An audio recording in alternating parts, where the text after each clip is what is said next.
Mic check. Mic check, mic check. Clarence Poole. Clarence Poole, why you up in here, man? Come on, man. What you doing? Mic check, mic check. Sha. What we do? Come on in my steady voice. Come on in. Come on in. Come on in. Come on in. Come on in. Come on in. Come to the light. Come to the light. You know why? Don't y'all be getting mad at me. We having conversation. I'm gonna tell y'all something. Hold up. Let me share this a little bit. I'm gonna tell y'all something. Y'all gonna stop getting mad at me because we having conversations. You know what I mean? I'm gonna tell you right now. Y'all gonna stop getting mad at me because we having conversation. We about to get into some real conversations. You know what I mean? Oh yeah. Listen. We about to get into some real conversations after convention. The More Science Temple of America convention is from October the 15th through the 20th. And after the 20th, we're getting into some real conversations. You know, we're gonna ask questions like, if FBA claim that one could be a tether if they got parents that's not born here. Now, NOI, don't get mad at me. Where the Minister Farrakhan parents from? They from Boston or from St. Kitts? Y'all can't get a minister a pass now. I don't know. I could be wrong. I'm just saying. You can't give me a pass. Can't nobody get a pass. That's right. That's right. Let me look it up. Where the honorable minister people from? Anybody know? Yeah. If y'all gonna play this FBA game, y'all gotta do it right. Don't get mad at me. All my brothers, I'm trying to help you out. They be making these rules up as they go along. You know what I'm talking about? That's right. Was Marcus Garvey a tether? Huh? Make this stuff up as we go along. Robert Noble Drew Ali was born in the state of North Carolina, 1886. You know what I mean? I need to know what's going on. Y'all ready? Let's get it. I mean, shout out to NOI, man. But look, this FBA stuff is tripping. You know what I mean? Yeah, Tariq Nasheed. Y'all hear about Tariq Nasheed? Let me see if I can find Tariq Nasheed. I'm going to cover this story, too. Give me 1 second while y'all coming on in here. I got my brother on deck waiting for me. Did y'all see the story about Tariq Nasheed? Tariq Nasheed claims that, I think I want to cover this tomorrow. Real talk. I think I want to cover it tomorrow. Tariq Nasheed claims that somebody put a bed sheet on the highway. But listen to what it said. Tariq, this don't look good, brother. Look, brother, you do a lot of stuff, but you're doing too much on this one.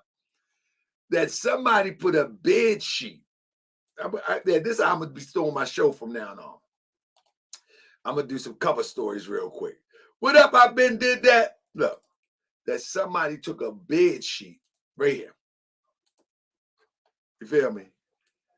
And it says, this was spotted on an overpass on 118 freeway, heading eastbound between Tampa Ave and Porter Ranch Drive, exit to San Fernando Valley. Now, Tariq writes, anti-black racists committed a hate crime against me by posting a threatening sign on a freeway near my home telling me to go away. They did this around 2 a.m. Now, hold up, Tariq Nasheed. How you know they did this around 2 a.m.? How you know it's a hate crime? All it says is Tariq Nasheed, go away. How is that a hate crime? That could be one of the tethers. See, this is very suspect, Brother Tariq. Aha! This not looking good. This don't look good. You didn't look like you didn't pay somebody to go put a sheet on the highway. This just don't look good. How you know they was anti-racist? How all the people you didn't call tethers, all the people that you didn't call frauds, all these people that you call haters, all them named what you call them, anti-FBA. Come on, Tariq. This not looking good, brother. How you know they anti-black racists? It don't say anything to that effect.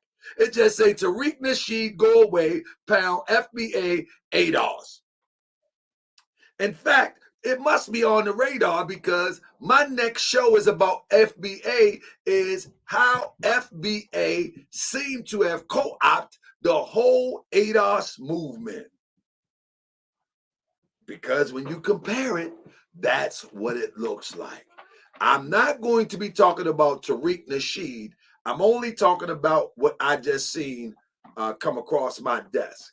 This don't look good. It just don't look good. Because on the bid sheet, it does not say anything. It just say Tariq Nasheed, go away. That could have been anybody. That could have been anybody, but shout out to Tariq Nasheed. If it's for real, I just hope the brother and his family is safe. But it just looked kind of suspect to me. I got to be honest. You know what I mean? I wouldn't want any harm to come to him or his family. So, but it does look kind of funny to me. But anyway, I don't know how he know it was. They did it at 2 a.m. Tariq got a camera up there. Tariq, you're not a good criminal, man. If you did this. I was wondering where my sheets were at 1 a.m. Good goodness gracious.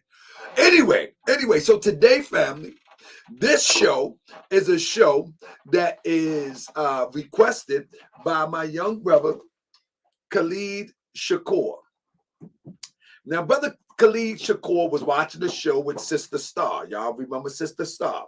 Sister Star was claiming that her husband of 10 years, spiritual husband, was a member of the Nation of Islam, and being a member of the Nation of Islam, the way that he treated her seemed misogynistic. I had to change the term from misogynistic to sexist because misogyny means that one hates women and stuff like that, but sexist mean that you are moving on the patriarch premise and that you're above the female counterpart, if you will. So with that being said, I've been working hard. I've been chilling. I've been working hard. I've been chilling. So I don't know if I'm tired or if I'm going to get pumped up tonight. But whatever the case may be, we're about to get busy. This brother is in the building, Brother Khallid. I'm allowing him to introduce himself and tell us a little bit about himself when we get started. So before we get started, Brother Khallid, tell us a little bit about yourself. If you don't want to put too much out there, just put out what you're comfortable with. You follow me? Yes, sir. So welcome to the people. Peace to the Moors. Indeed. Everybody, my name is Khallid Shakur. I grew up in the nation. I'm here in Chicago now. I went to MUI, Muhammad University of Islam. My parents, both of my parents, my grandparents, they all in the nation. So I'm pretty well knowledgeable on a lot of things that's being spoken of, a lot of things that's being taken out of place, and a lot of things that people are still confused about what's going on. And it's not really a secret. This stuff is out here. It just ain't explained to the people. And with me being so tied into Chicago, and this is the headquarters of the nation, I know, me growing up and knowing everyone, I know a pretty decent amount of what's going on. And watching these shows make me go crazy because people don't know what they're talking about. So why does it seem like many people who are members of the Nation of Islam do not indulge in these social media dialogues as once before? I remember one time Wesley Muhammad would jump on the chance to swing that sword when people would say something that was counter to the teachings of the Honorable Elijah Muhammad, or even when he was in the 5% Nation of Islam. He would jump on the opportunity, but now it seems like very few steps up and say, no, let me set the record straight, like you're doing here tonight. Right. Well, I don't know what his. Yeah, I don't want to say him, but I'm just saying, the idea is like no one. The reason why is because it's the military. We move off of command. We get permission before we do things, and it's real organized. So it's like a lot of stuff we don't want to. I know the minister is real prime on not debating with people. But that Dr. Wesley, he does that. He debates because a lot of people disagree with what he says, and people don't know how to have a dialogue. Dr. Wesley has he can dialogue with you, but the other person will probably debate him and try to debate him or try to make it a debate, and it'll be out of protocol for what we got going on. We don't do debates, and then also we don't like to speak out because we don't know if we're going to be out of line. We might get disciplined in the mosque, however we get disciplined. So it's like, it's a real, like, you don't want to be wrong. You got to come to the mosque next week and you get the backlash, Yeah, you got some applause on social media, but you get that hit when you get to the mosque next week. Right, exactly. It's a real community, all worldwide, not just in Chicago, but Chicago, we have a big Muslim community. So what compels you? Are you good with speaking on the topic that we had with our sister Star? I am. I feel like I am. I'm good to speaking on that topic. I'm good to speak on a lot of things that was being discussed that night. I watched it. I watched the video twice, so I'm gonna try to retain a lot of information that was being said. Shout out to Brother Damon X. He did his thing. He tried, Hold on, please, man. Don't get Damon X typing up here because he said I own one, man. He got to come up here and rep himself, man. I mean, you only get one good time for a good impression. For the first impression. You know what? If I'm not mistaken, I spoke with Brother Damon X. I think he's rededicating himself to the mosque. So that sword might get a little bit sharp. So y'all better watch out. Yeah, he need to come back home, man. He's a teacher. I mean, Damon, he's a real teacher. And sometimes when we're out of our element for a little time, you know what I mean? We need to get, a refresher's course. That's all. But he's a teacher. He's out there teaching the community. So he held his own how he could. He held his own. Right. So now Sis says she wants to come on here just to make sure that you don't get out of pocket. Now, right.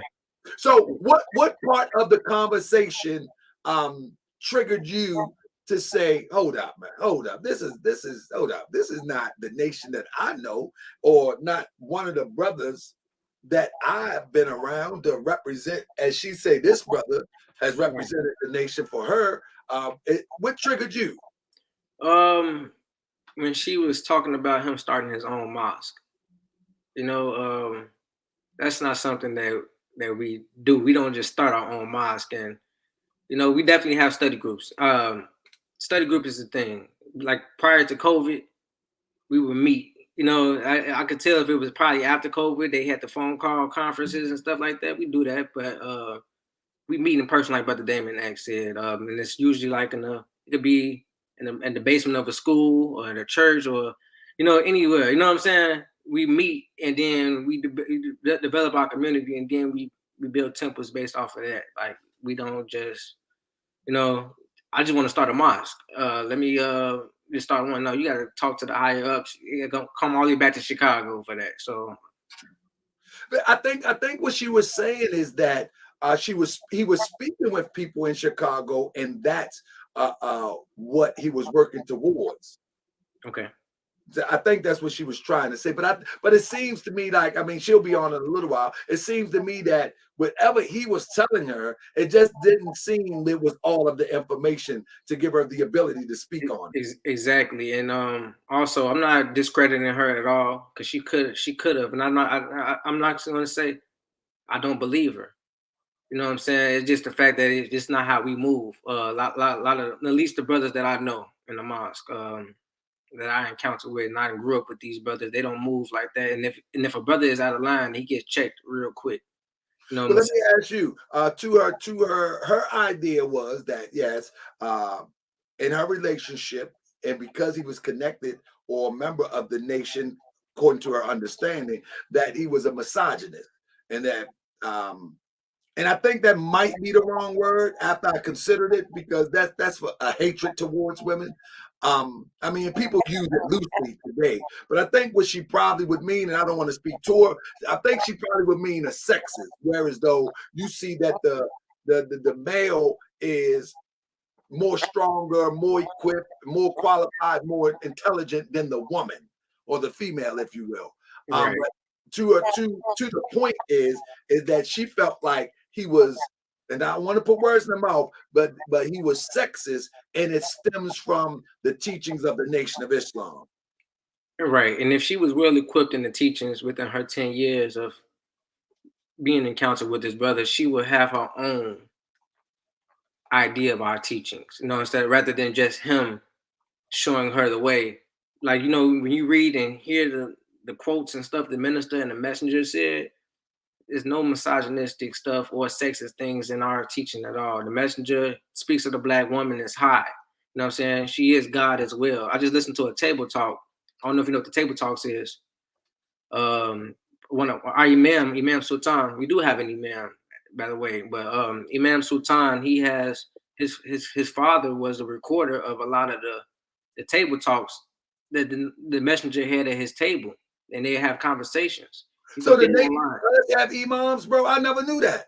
You know, we have one Imam, man. He represents us worldwide. Like, you know, he goes to the east, and you know, his name is Imam Sultan Muhammad.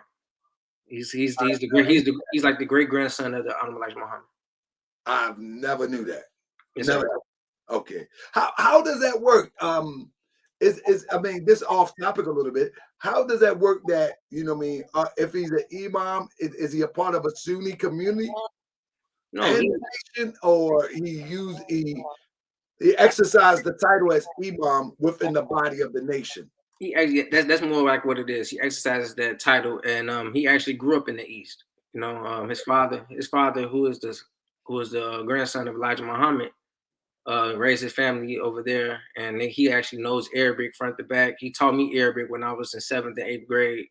You know, he's well equipped. He knows about the Sunni teachings. He knows about the Shiite teachings. He knows how to read the Quran without looking at the English part. He's just that brother in the mosque that to go to if we got any questions about the Arab culture, um, Arabic language, and how they work over there. So that's the guy that we go to because he has that background. So in the Nation of Islam, is there a sexist vibe in the Nation of Islam as it relates to man and woman? I mean, is the man above the woman? I think No, you got a sir. lot of feedback. They say you got some feedback coming in. Let me put the headphones on. Let me Okay, put the headphones. you need to mute the speaker. There's some feedback. Yeah. Let me just put these headphones on.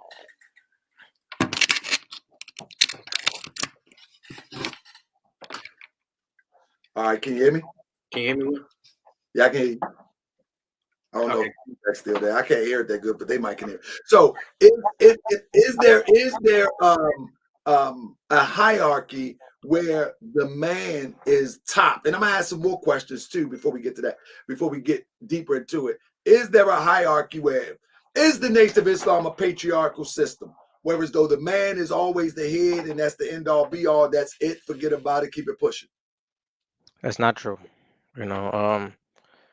You know, there's two parts of the nation. We got the men's side and we got the women's side. We got FOI, we have MGT. They have their own captains, they have their own meetings. They have lieutenants as well, and the men d- deal with the men. And we have our classes on a whole different day. The women can't come to our class, we can't come to their class, and that's just how it goes, man. If you have a situation with a sister, you talk to her captain. She reports back to her. You know what I'm saying? However she does that. We have a supreme captain. That everything gets head get escalated to them. So it happens that way. That's how the hierarchy is. It's always been like that. How Um, as far how as I many know. So looking at the Nation of Islam, right? How many ministers that is men in comparison to women? Um, I mean, we don't need an exact number, but is it an imbalance? Because that's what gives people the impression. yeah. If you got 20, hypothetically speaking, you got 20 student ministers that are men, but there's no ministers, because it's my understanding the only minister since 1930 that was a woman was Sister Ava Muhammad. That's not true. We have student ministers, women. I know them personally. They speak. If you ever tune in to the mosque on Sunday, I seen one. I looked up. I forget the name. I found quite a few. But what is the ratio? Is it it, it's definitely imbalanced, of right? course. But that's something that's now being put into place. But I think that's where people get that impression from. Then Right, you can get that impression, but then you can ask the question as well for somebody who's in the nation, and we can explain it to you just like this because it's real. Like men always populate authority power. That's just anywhere. But we have women in power. And it's always been in power in the nation. They hold guard. Sister Ava was the spokesperson for the Nation of Islam and the Honorable Minister Louis Farrakhan. right. And you know what I'm saying? She's the spokesperson. You got to And may she rest in peace too for all make the sure work. that's yes, ma'am. Yes, sir. Yes, Absolutely, sir. Yes. Sister Ava absolutely, was a great woman. absolutely. So But she held one of the top positions right. in the Nation of Islam. And it could be more women, you know what I'm saying? But do they have the same goal as Sister Ava had? Sister Ava, she wasn't just no ordinary woman. You know what Right, I'm saying? So I feel like if the nation see you as a good part for that position, they will put you in place. And they're working towards that now. I see young student women ministers all the time in the Nation of Islam. They go to the student minister class and they learn how to speak in front of people and break these teachings down so the people can understand. This is what goes on. This is what goes on. So right now I'm starting to see that every Sunday I see a sister speaking. She might not be the main message for the day, but she speaks first. Yeah. are you able to break down the teaching as I heard over the few years? I heard it for years that the woman is the second Allah, or the I think it was the what you call it I think it was the The second self of God. second self of Allah. Yeah. Yes. Are I've heard Wesley Muhammad say that. I heard Nori say that. What? How do you explain that? Well, we believe God is man. When God created himself, he created himself to be a man in the final form. And what came with that is the woman. So it's like So you see, this is why I think the impression comes. And I also heard a speech long time ago from Elijah Muhammad. He's actually talking that Allah, that God is a man. That we use the term father, we use the term. He's speaking about a Bible right, verses and things of that the nature. English pronouns. You know what I'm saying? So at the end of the day, like I say, is it a patriarch? You know what I mean? Because if God is a man, and I'm talking about gender based, I'm talking about masculine, I'm talking about everything that comes with that. If God is a man, then quite naturally it would be gender based. Is a dog a dog? Yeah, absolutely. That's how it is. It's like we not speaking um put man in power. This is just facts. You know what I'm saying? Elijah Muhammad speaks from a historical perspective, and he talks about the creation, and he talk about the creation as much as he can, because you can't really. In our teachings, we teach that there is no beginning nor ending.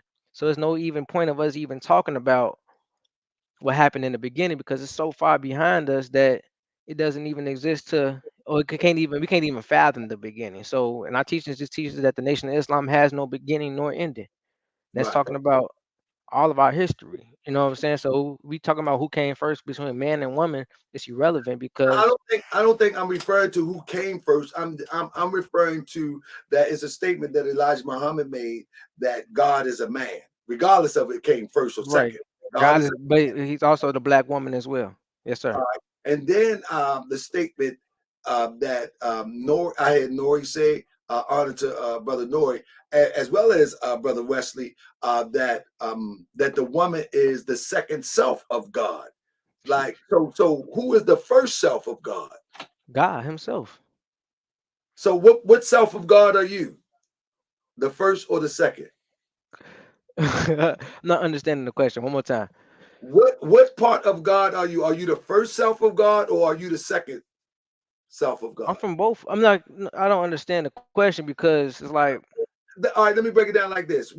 Because we're talking about patriarch and matriarch systems, right? And yes, the sir. sister feel as though that there's a sexist vibe in her relationship with a brother who said he was from the Nation of Islam. So I'm asking is to get to the root of the conversation is if there's a patriarch system that supersedes the matriarch system, then it would make sense that the teachings that man is the first self of God and woman is the second self of God. Because Nori has an audio book called Woman, the Second Self of God. So the question is, if woman is the second self of God, does that make man the first self of God? It would. I can't hear you. Your mic went out. I said it. Can you hear me now? Yes, I said that it would make man the first self, and just historically, Allah being the man himself. Um, I wouldn't call it a patriarch system though, but it's not based off agenda because it really doesn't matter. right. Elijah Muhammad teaches us that the man came with the woman. I mean, woman came with man. So it's like We change that. The man came with the woman. Oh, the woman came with man. I had to get the wording right. The woman came with man. They would. So as far as I'm concerned, they've been here at the same time. Right, You know what I'm right. saying? So that's where I get it. That's where I get it from. They've always been here. We've been populating this earth for trillions of years, according to the teachings of the most honorable Elijah Muhammad. And I'm gonna Is just go with that. is it taught in the NOI that a woman could hold the top position like the Minister Farrakhan, or is that not spoken about? It's not Like, spoken about. okay, I got you. I got Yeah, you. it's not. But it's not. It's the same. Our eternal leader is the honorable Elijah Muhammad. You Right, know what I'm saying? Our God is Master Farad Muhammad. Whatever comes after that comes after that. But that's gonna always be our.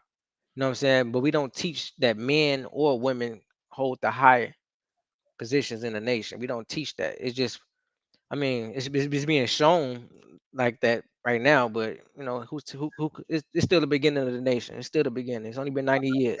but what I'm saying is that when we look at Farrakhan, right, and the Minister Farrakhan, Honorable Minister Louis Farrakhan, we look at Farrakhan, we look at him as holding the top position, and so the question is, can a woman hold that position? She could. There it is. If you ask me, Good. There it is.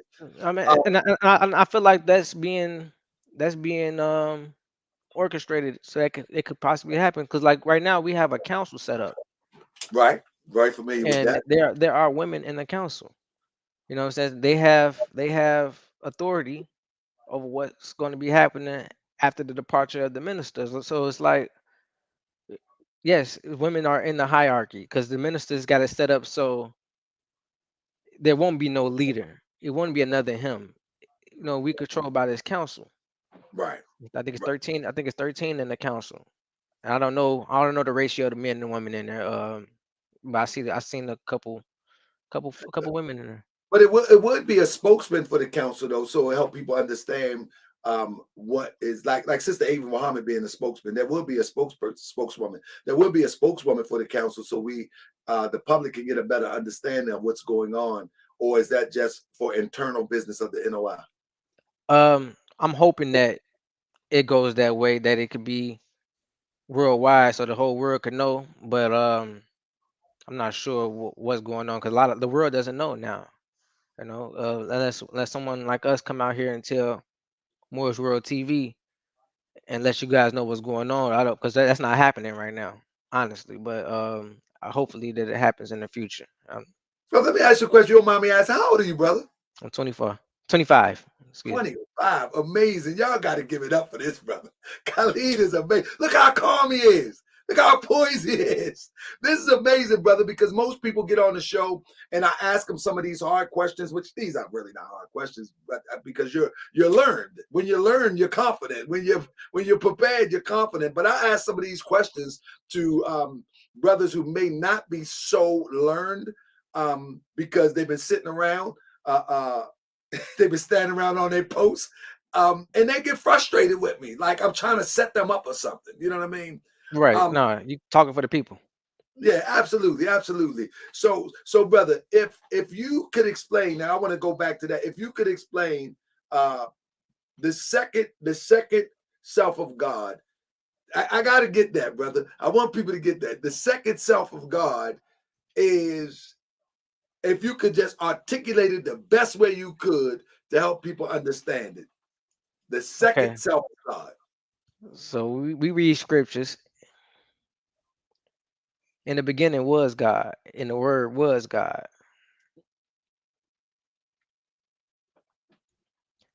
That's who we consider to be man.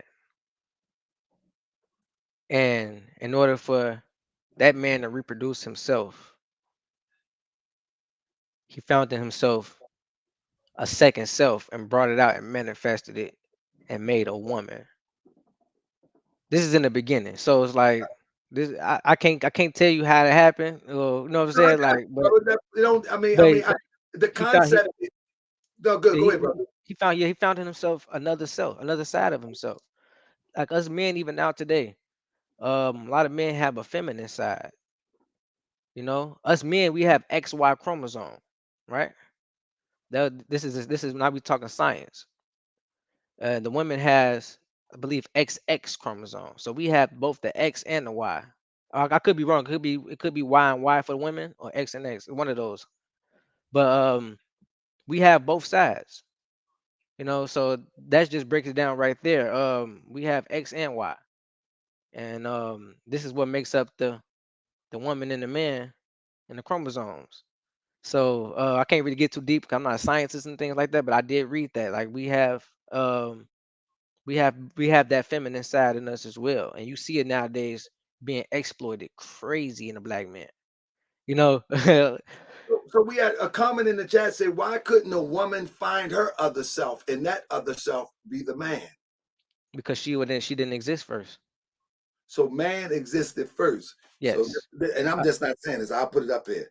One of the Morse World TV citizens, Black Girls Read. Why couldn't a woman find the other side of herself after she created herself? So you said that the man existed first and then the woman. Yes, sir. Yes, sir. All right. You know, but the black woman is the mother of civilization. So that's another thing too. Like we don't say that the black man is the mother of civilization. We say no, we don't. You know, it's like they are the mother of civilization. So it's like we both hold weight in this. You know, it's not like one is higher than the other. Just because we say second self, man, imagine we talking in the English language as well. So it's like we got to break it down as best we can in this Caucasian language.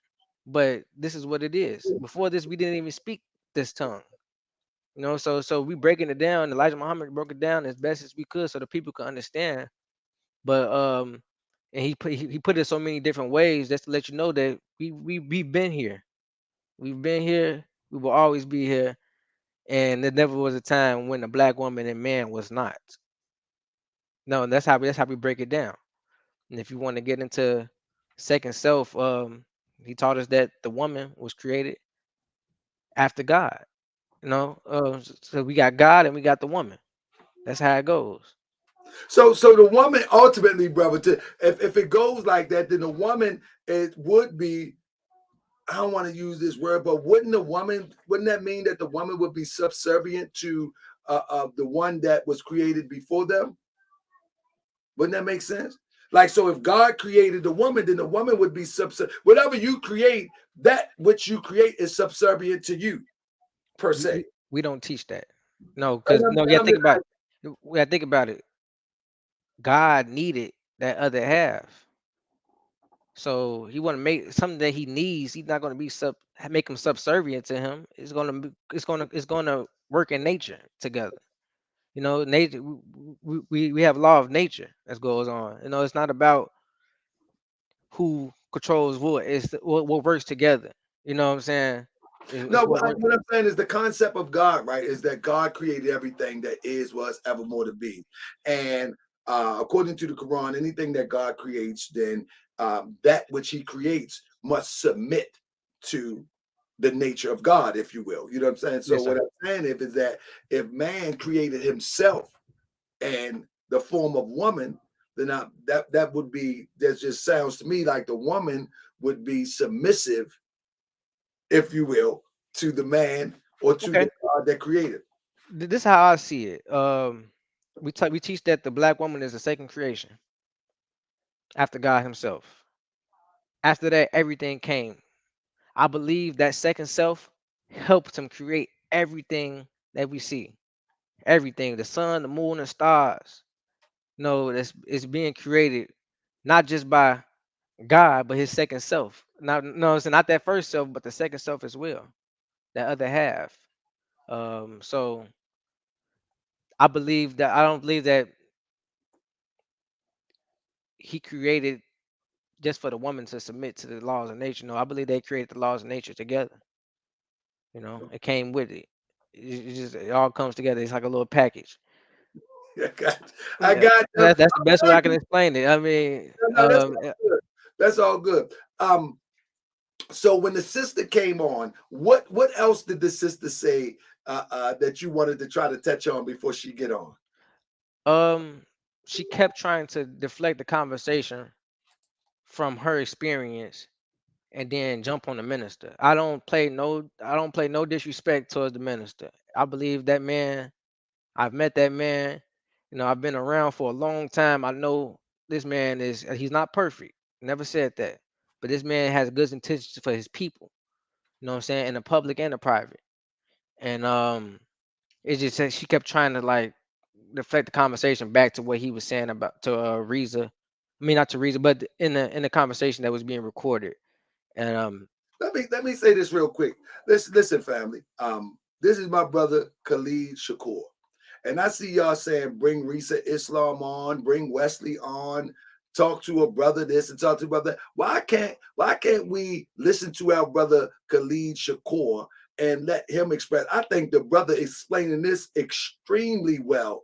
I've been around for quite some time, and this brother is nice and calm. He's being clear, he's being concise. We always want dramatics, though. We always want fancy words. We always want dramatic. He's speaking plain English. So, in other words, family, listen to our brother. This brother is 24. He's going to take our position one day. Can we listen to my brother? Stop talking about Risa Islam. Stop talking about Wesley Muhammad. Stop talking about Nori. Stop talking to all of that. Let's listen to our brother. Can we do that, please? Can we do that, please? I think the brother is doing a wonderful job. This is real talk here, brother. I salute you. And honor to my brother appreciate it. Nori and Wesley. And I've pressed hands and talked to both of them brothers. But we talking to Khallid Shakur. And if you got a question, put your question here.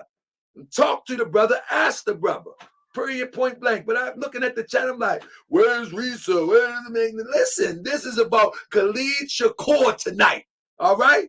There ain't no fancy words, and he's speaking in plain English. That's right. So my apology, brother. I hope you ain't lose your thought, but I had to say that because I keep hearing Risa and no, brother, you are doing amazing to me. And you can watch a Reza video if you want. I'm sure he explains it. He explains it. He has a lot of videos. He talks about it a lot. So you can go to Brother Reza Islam and you know. Risa But gonna I'm sure. use Risa, my brother Risa. You know I love Risa. He gonna use a whole big bunch of words. He goes, They but love it. this is plain I English. love it. I Yeah, love it. this is plain English. That's what we here Somebody for. said, "How long have you been into Islam?" He mentioned that in the beginning. Sister Yasmin said, "How Yeah, long have you been?" I can explain that for her. My name is Khalid. My father, he was a follower of Dr. Khalid. You know what I'm saying? In Chicago, my father was in the streets, but Dr. Khalid was brought him to knowledge. And He named me after him. He named my sister after the minister's wife, Khadija. And yeah, I've been in the nation. I got back in tune in the nation like around fourth and fifth grade. And my mother married a Muslim man. He brought us, he took us in, and he was born and raised in the nation. His father and his mother was in the nation. So and his mother's mother was in the nation. So it's like it's a little lineage what I got going on my side. I went to school at Muhammad University in Chicago, right there on 74th and Stony Island. I grew up on the east side of Chicago. Um, I went to MUI all the way to my freshman year in high school. So I had a pretty thorough knowledge of what was going on, and afterwards, I'm still part of the community today. So And growing up within the Nation of Islam, did do you can you reflect back and see anything that you can uh, determine to be imbalance from the sexes, or has it always been equal? Or if it was imbalance, it's something that we need to work on. honestly, I can't think. Um, it's definitely stuff that need to be worked on. As far as imbalance between male and female, or women and men, I don't think there's an imbalance, but there is some things that need to be fixed. But if we get into that conversation, we could have that. I can't think of nothing off top, but it's some certain stuff that I don't or I didn't understand. What I'm saying Right. that I came to an understanding of after getting. What I'm saying? After asking those questions, we can ask questions in the mosque. What I'm saying? Not look like a hypocrite or a disbeliever. You can ask questions if you have any concerns, and if that brother can't answer, or that sister can't answer your question, they will find somebody that will. And if you can agree to disagree, that's how we handle it. Uh, that's my dog. Um, yeah, that's how. So imbalances, I really don't see. I don't see it. But if the conversation come on, we can have that conversation. Oh no, no, I don't want to get into that conversation. I just want to see when sister come in, because I'm getting you ready. I'm getting you ready because sister gonna be in a minute. Now she says that the brother that she was involved with, that they had a spiritual marriage. Have you ever heard of that in the Nation of Islam? Never heard of that. No, brother, a No, spiritual marriage, brother. never heard of it. Let me say it one more time. No, I'm just joking. No, she said she had a spiritual marriage, which means that they didn't go through the traditional process of marriage in the Nation of Islam. If you don't mind, what is that process? We have a courting process. Right. So if you have interest in a woman in the nation, you speak to her. You don't speak to her directly. You find out who her lieutenant is or who her captain is. Get your captain to talk to her captain. You know what I'm saying? Try to set this arrangement up. We have we have courting events where people come to meet their mate. You know, so when in the courting laws that we have, there is no dating, going out to eat and going out to the movies without another Muslim a Muslim married couple that's there to occupy you and watch you, make sure you ain't going home with the brother, stuff like that. Right. And it's like even in the nation, if you're not married to a sister, she can't ride in the passenger seat of your car. She got to ride in the back seat. You know what I'm saying? And vice versa. What I'm saying again? If you're not married to that sister, she cannot ride in the passenger seat of your You car. gotta ride Uber. No, like that's how it goes. You gotta get in the back, or even if she's driving, she has the car, you get in the back. Like this is protocol that we've been having since the 30s, and you know what I'm saying. Better, Right, right. I got you. Look, you gotta get back there. No, not even they get back there. I'll open the door. I'll open the door for you. I'll open the door for you. I never seen a woman touch a door and any dealing with any Muslim brother. More women don't touch doors. We open the door for them. We make sure that the place is clear before they walk in. That's how we treat our women. We real militant and we real protective about it. When we don't mess with a Muslim woman out in the street because you have a bunch of brothers at your door. You know, well connected and know where you at. It's Yeah. that type of stuff. Like we not a gang or nothing like that. We a nation, and we respect our women and our men. You know, we don't play no games. I didn't Yeah, seen it. yeah. I didn't seen it. Like, and here in Chicago, we don't play no women. We don't play no games about our women at all. So the brother, did that sound like a Muslim brother to you that she was speaking about? It sounded like a brother who one of his uh who believes and studies and could be practicing, could be active in the mosque, but want his own way. Because having multiple polygamy is something that we don't even discuss in the mosque. You know, that's not even a conversation. You Oh, know, so you don't discuss polygamy? no, it's something it's already known. It's something What's that known? shouldn't have to be said. Like what's known? It's a no go or It's it's a a no go. go. It's no So go for any brother. Like, no, like you can't. I can't even imagine a brother coming up to the property with two wives. but how is it? How could that be? But people would say that the Honorable Elijah Muhammad had multiple wives. They saying that the minister have quite a few wives. Like so, I mean, I'm trying to. Not only me, I think the viewing audience is trying to wrap their mind around it. Like so, for instance, in the More Science Temple of America, it's a saying that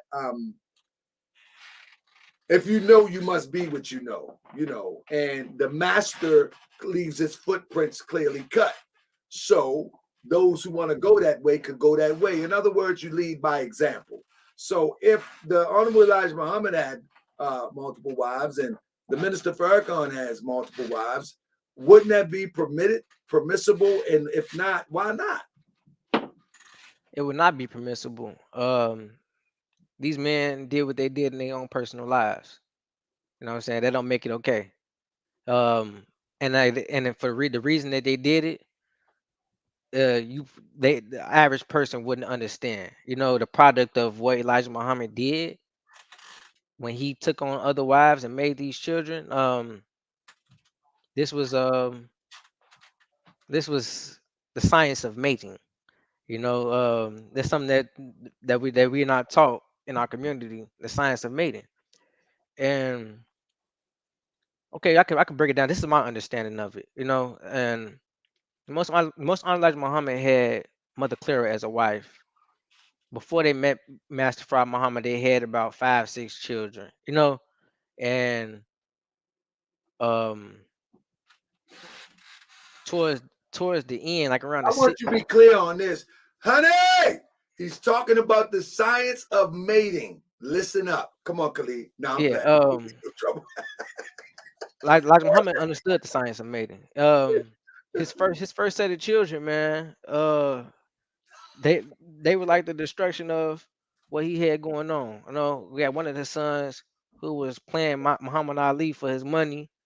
You know, you got one of the other sons who didn't believe. You got, you know what I'm saying? You got the hypocrites. You know what I'm saying? This was bad, and also they were older. Elijah Muhammad wanted his seed to be out here. You know what I'm saying? And his wife couldn't do it.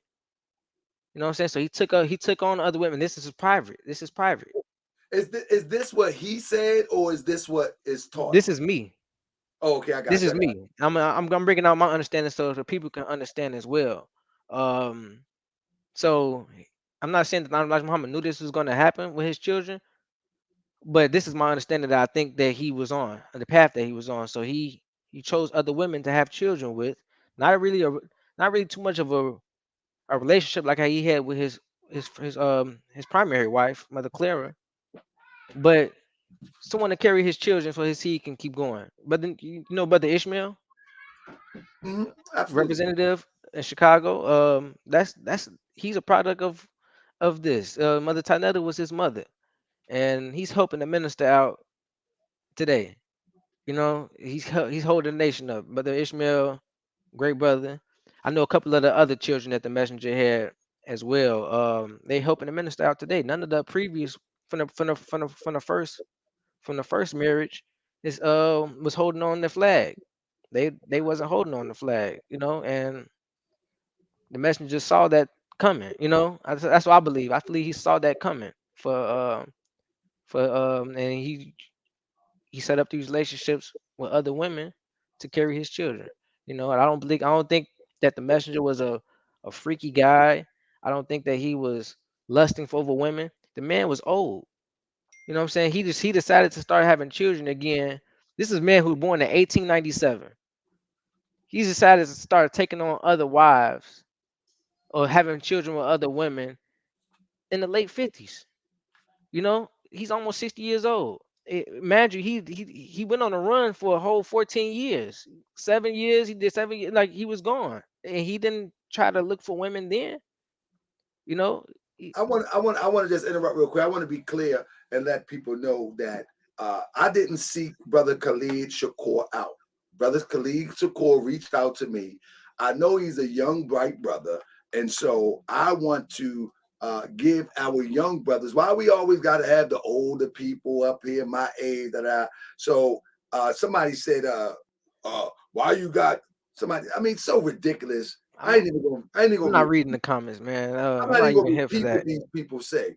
But the brother reached out to me, and I am going to make sure that this is a respectful pace and a respectful dialogue with my brother. If you don't like the dialogue because you're so emotionally driven when it comes to the conversation about the NOI, just check out into the next show. You know what I'm saying? I'm gonna respect the brother request. You know what I'm saying? I'm gonna respect the brother request. He wanted to come on and voice his position and experience in the NOI as it relates to Sister Star and the topic of misogynistic in the Nation of Islam. And if you ain't interested in the topic, wait to the next show. If you are interested in the topic, share it, support our brothers so we can encourage other 24-year-olds that's not selling dope, that's not using drugs, that's not doing the things that is destroying our community to do what Brother Khallid Shakur doing. I shouldn't have to keep on saying this. You know what I'm saying? I'm looking at you old, washed up people in the chat, looking at the brother as if the brother should be in the audience like you. No, he's right where Allah has him, right here talking to me.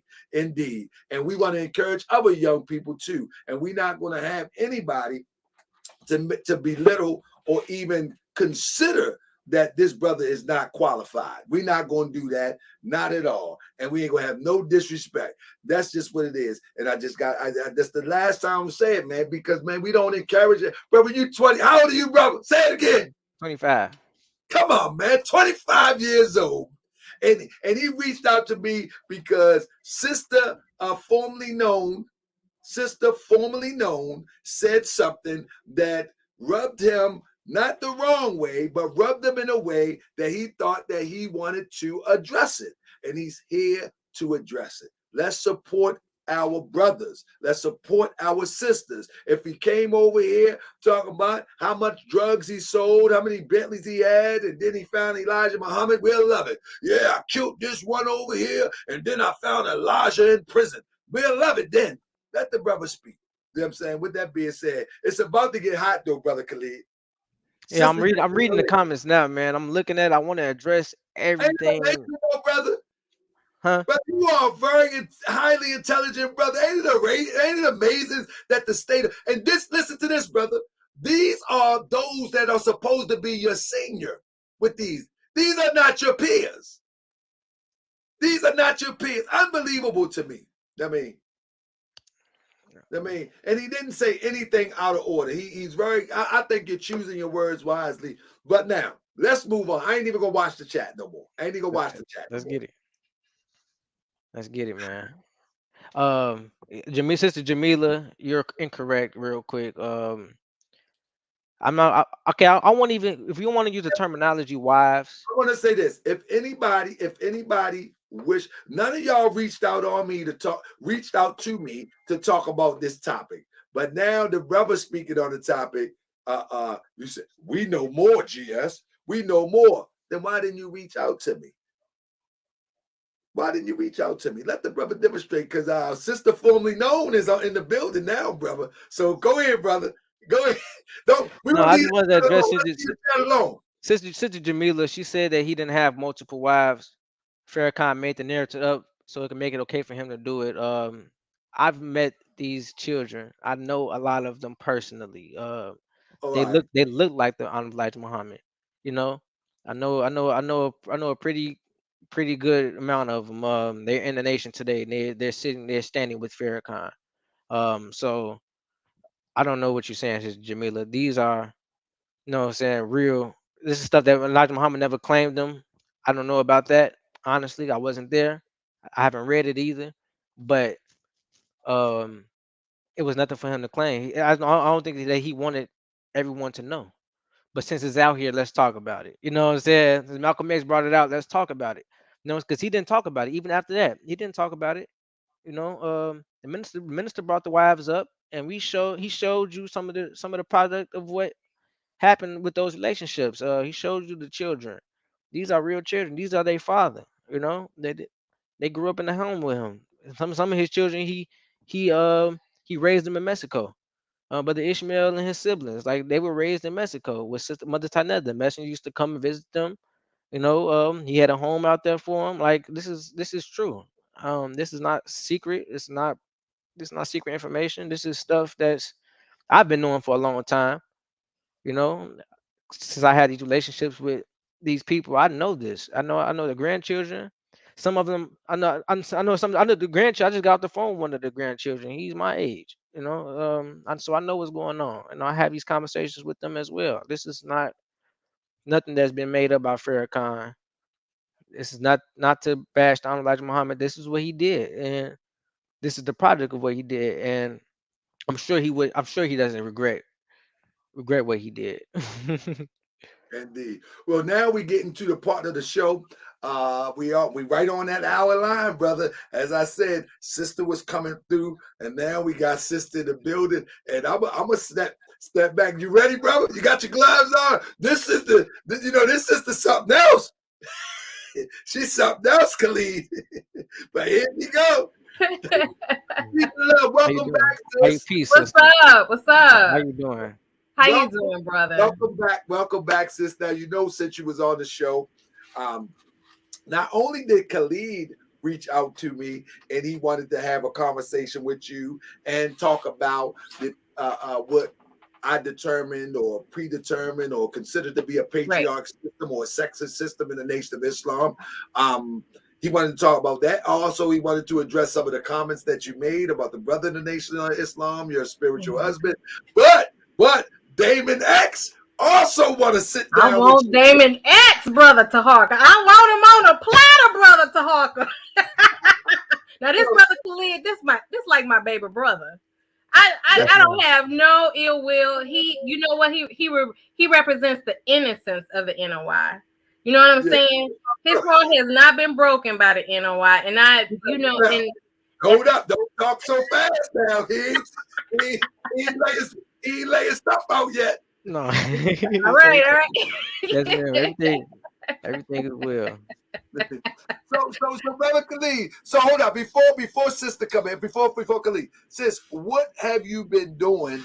Did anybody reach out to you? Anybody try to get at you? Did the brother formerly known as whoever he was? No, because I haven't been in touch with him since the day his sugar mama scooped him up and moved him out.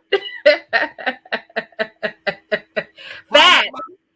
And listen, remember when I told you I didn't know any MGTs? Because can't you see the pain in my face, Taharka? I am suffering from the destruction of brother minister in his misogynistic ways. So listen, the first chick that he actually emotionally cheated with was a sister who was born and raised in the NOI, was an MGT, was telling me how I need to cook and clean, to make him a better husband. I said, but why are you not telling him to get his bag up? Because he can't afford either you or me. So why don't you tell him that? Because there was an issue, but then I actually reached out to her so we can actually, because I didn't want us, the females, to be fighting over that stank brother. So I said, let's make sure that, whatever misunderstandings there was, that was in the past, I actually befriended her. And I said, I wouldn't mind him courting you if he had his money up. But then she was, because they actually was having conversations that neither one of them should have been having conversations with. So whether he was I understand the fact that register that it means a lot to the NOI. Like, well, is he registered? Is he registered? Because I'm not gonna sit up here and lie to you and say that he was like, so you got paperwork. He had paperwork too. Let's be clear. Was he a misogynist or was he sexist? No, listen, very protective in the beginning. Very protective. Misogynist, because I don't want to put that on a brother in the Nation of Islam. But then, misogynists are a prejudice against women. They believe that men are better. Like, you could be sexist and misogynist. But I think sometimes it's in this sense, when we talk about patriarch versus matriarch, usually what we're talking about sexist. You know what I mean? Because most misogynists, they just use women, but really dislike women. So what do you say when a brother, when he got caught the second time emotionally cheating, actually fixing to make plans? He had hotel plans and everything for this female. And I said, wait a minute. When I told him that I knew something was going on, she knew the basis of it. So they knew that they wasn't supposed to be having premarital sex or whatever, especially with the fact that when him already going around town saying that, this is my spiritual wife. So why did y'all use the term spiritual wife as opposed because I said that because it was not a ceremony where I would say it was solidified by legal means. But I mean, isn't it true that there's some NOI? I don't care if you Sunni or NOI or FOI. There are some brothers that's going around here telling the sisters, let's keep the government out our business. You're correct. You are correct. Right. So, and I was like all for it. So the thing is, if the government in or out of your business, the devil, all of that. You're not. You know what I'm saying? Even you are, you're not. You know what I'm saying? Because the government can't determine if you're married in all truth. But my point is, did y'all consider y'all marriage like a marriage just without? Absolutely, he told people we were married, and I actually felt weird about it because I didn't come like we if you get married, you're supposed to legally get married. So I always told my family, it's something different. I believe in, like I said, at the time I romanticized Black unity, the Black man, the woman, man, woman, and child. We all get together. We build a nation and all of that. I romanticized it, not even realizing that he was, just in it until some sister came along and was going to allow him to make it seem like he's a provider.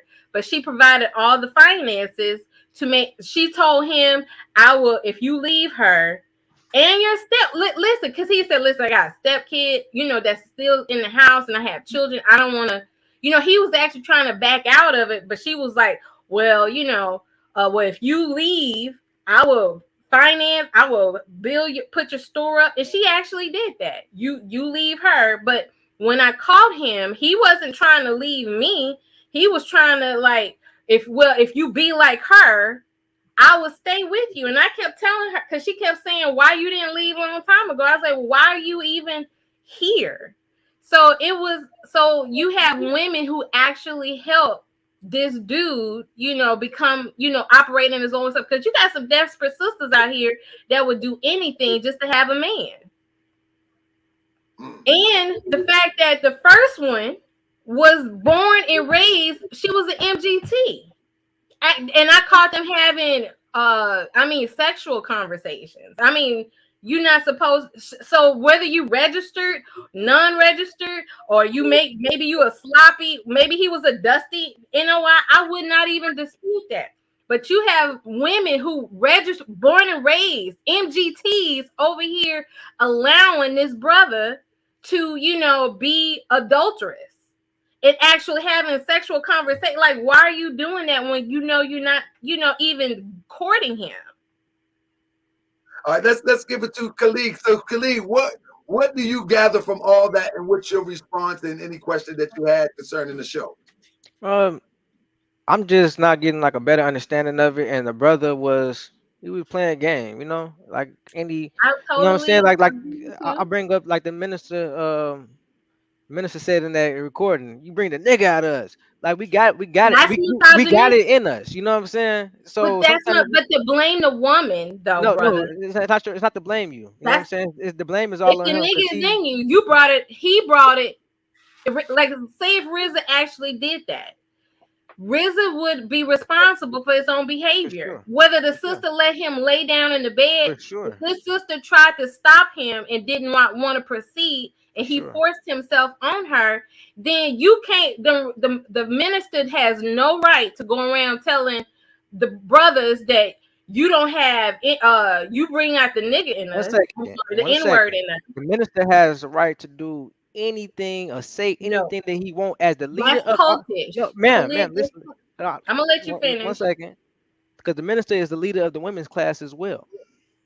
Yes, we Why just had aren't? Why isn't there women over the women? because you're not in the nation, so you wouldn't even know. You know what I'm saying? You wouldn't even understand. From somebody who actually was considering being under Farrakhan. If he would have said that and I was a member, I would have went up to the mosque and had some word like, women, where are the women that to say to actually put this into perspective? Like, I'm not gonna let no dude. No, I don't care if he is the minister or okay, not. okay. The Check it minister out. had no right to sit up there The minister and has a tell job. me, The minister is the leader of the men's class and the women's class.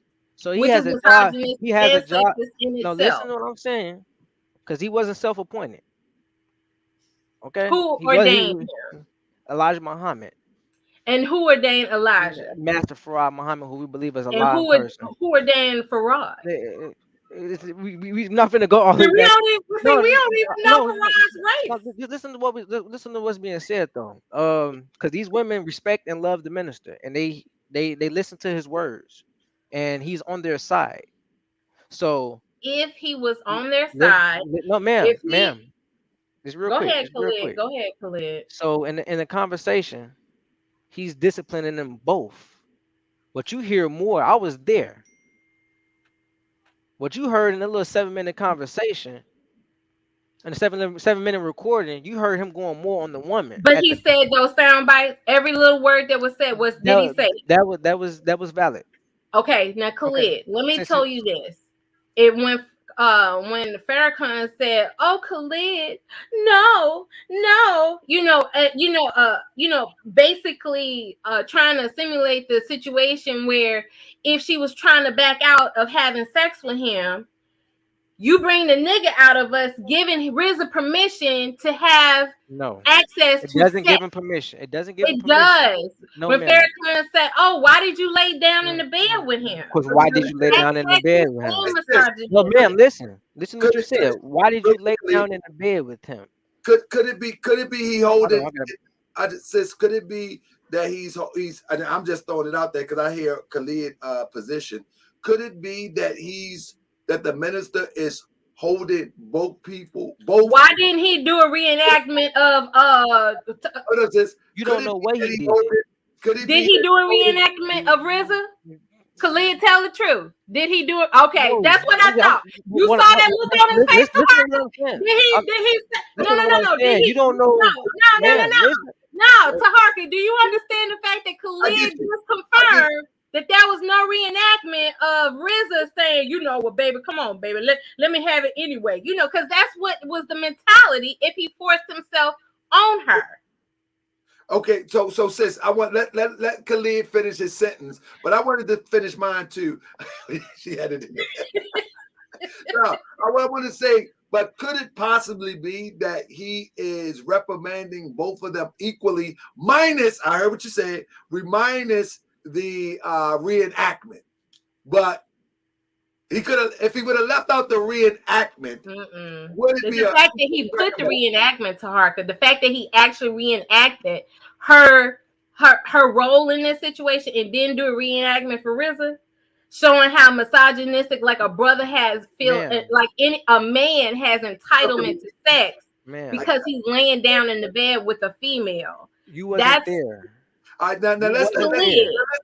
Khalid speak. I'm And then, asking you, did he do a reenactment of but RZA? that's all you asking me though. You're not asking me about the Khalid, recommend. did he do a reenactment of I RZA? already Yes or answered no, your brother? question on that, man. Okay, well, your Well, look okay, but that's answer, not the end you of the didn't give me a conversation. clear It's not yes the or end of no, the brother. conversation. let's let Khalid finish. Let Khalid speak. It's And not Okay, the end I'll of the let him finish. conversation.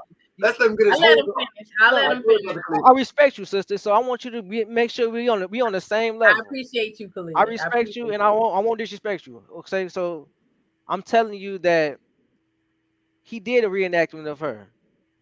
You know what I'm saying? This is not something that he probably wrote down in a speech. This is freestyle off the head. He's talking to his believers. So you have to understand that he has that relationship with us. He's telling her, why are you allowing this man into your home? First of all, that's out of pocket. So if she's saying that she was raped, the first thing that we do is investigate the situation. Okay, you let the man into your home. You got to do an investigation. Let the man? You're right. Why did RZA walk his little happy butt tail in her room? No, Hold up, but you gotta RZA got that as well. Hold up. Let him finish his whole thought. Go ahead, No, Khalid. RZA got his as well. You imagine you only heard a 7-minute clip. You wasn't there. You didn't hear it. Which was all Farrakhan. It was all Farrakhan. But guess what? I'm gonna mute myself to Hark. I But guess apologize. what? I was there for 3 hours. The minister doesn't just talk and go. 7 minutes is not how he do it. You know, you never hear the minister talk just for 7 minutes and get off the stage. The minister talks for 3-4 hours. If you've been around, you know this. We go to sleep through lectures sometimes because we like it's too much going on. And he spent the whole lecture not just going on RZA in this situation, but it was other situations that he was talking about as well that need to be discussed that was going on improperly in the mosque. So it wasn't too much longer he was going on it. We don't know what's being talked about behind doors. We are real private with our information. That recording that you heard, you wasn't even supposed to even hear it. You know, so we're not even supposed to even have an outside perspective of it because that was in house. You know what I'm saying? So people outside are always gonna look outside looking in. But when we inside looking in and we talking, we understand what's going on. You may not, because you're sisterly formerly known. You formerly. So you're not here. You know what I'm saying? But if you was here and you was trained under what's going on in the nation and the mosque, you will understand, okay, yes, I was wrong. Because we got to take accountability on both sides. I see you had a problem with that when a sister was telling you that it's your fault too. It is part your fault as well. You got to take some accountability. As grown people, we take accountability for. If I trip and fall over a rock, that's not somebody could have put the rock right there. It's still part my Hark, he's fault. switching subjects. Hold on. But he's switching subjects. Can we talk about can I respond to the first subject? No, and because I'm getting back to a point. All right, Khalid. If I fall over a rock and someone put it there, it's still part of my fault because I didn't see it with my own eyes, that rock on the ground. I gotta take some accountability. Like, damn, I could have walked across the street. I could have did this. I could not been looking at my phone at the time. It could have been a whole bunch of things going on. I gotta take some part of accountability. I could have been thinking about something dazed off while I'm walking. I hit the rock, hurt my foot. Someone put it right there for me to do that, but I also walked into it as well. So we got to take accountability. You know what I'm saying? So the minister, he holds Ariza accountable just as much as he holds the woman accountable as well. If she's saying that he raped her, he's going to get dealt with about that. You know what I'm saying? He's going to get dealt with. You know what I'm saying? It's going to be in house. You wouldn't even know about it. He could be getting dealt with right now as we speak. You wouldn't know. You know what I'm saying?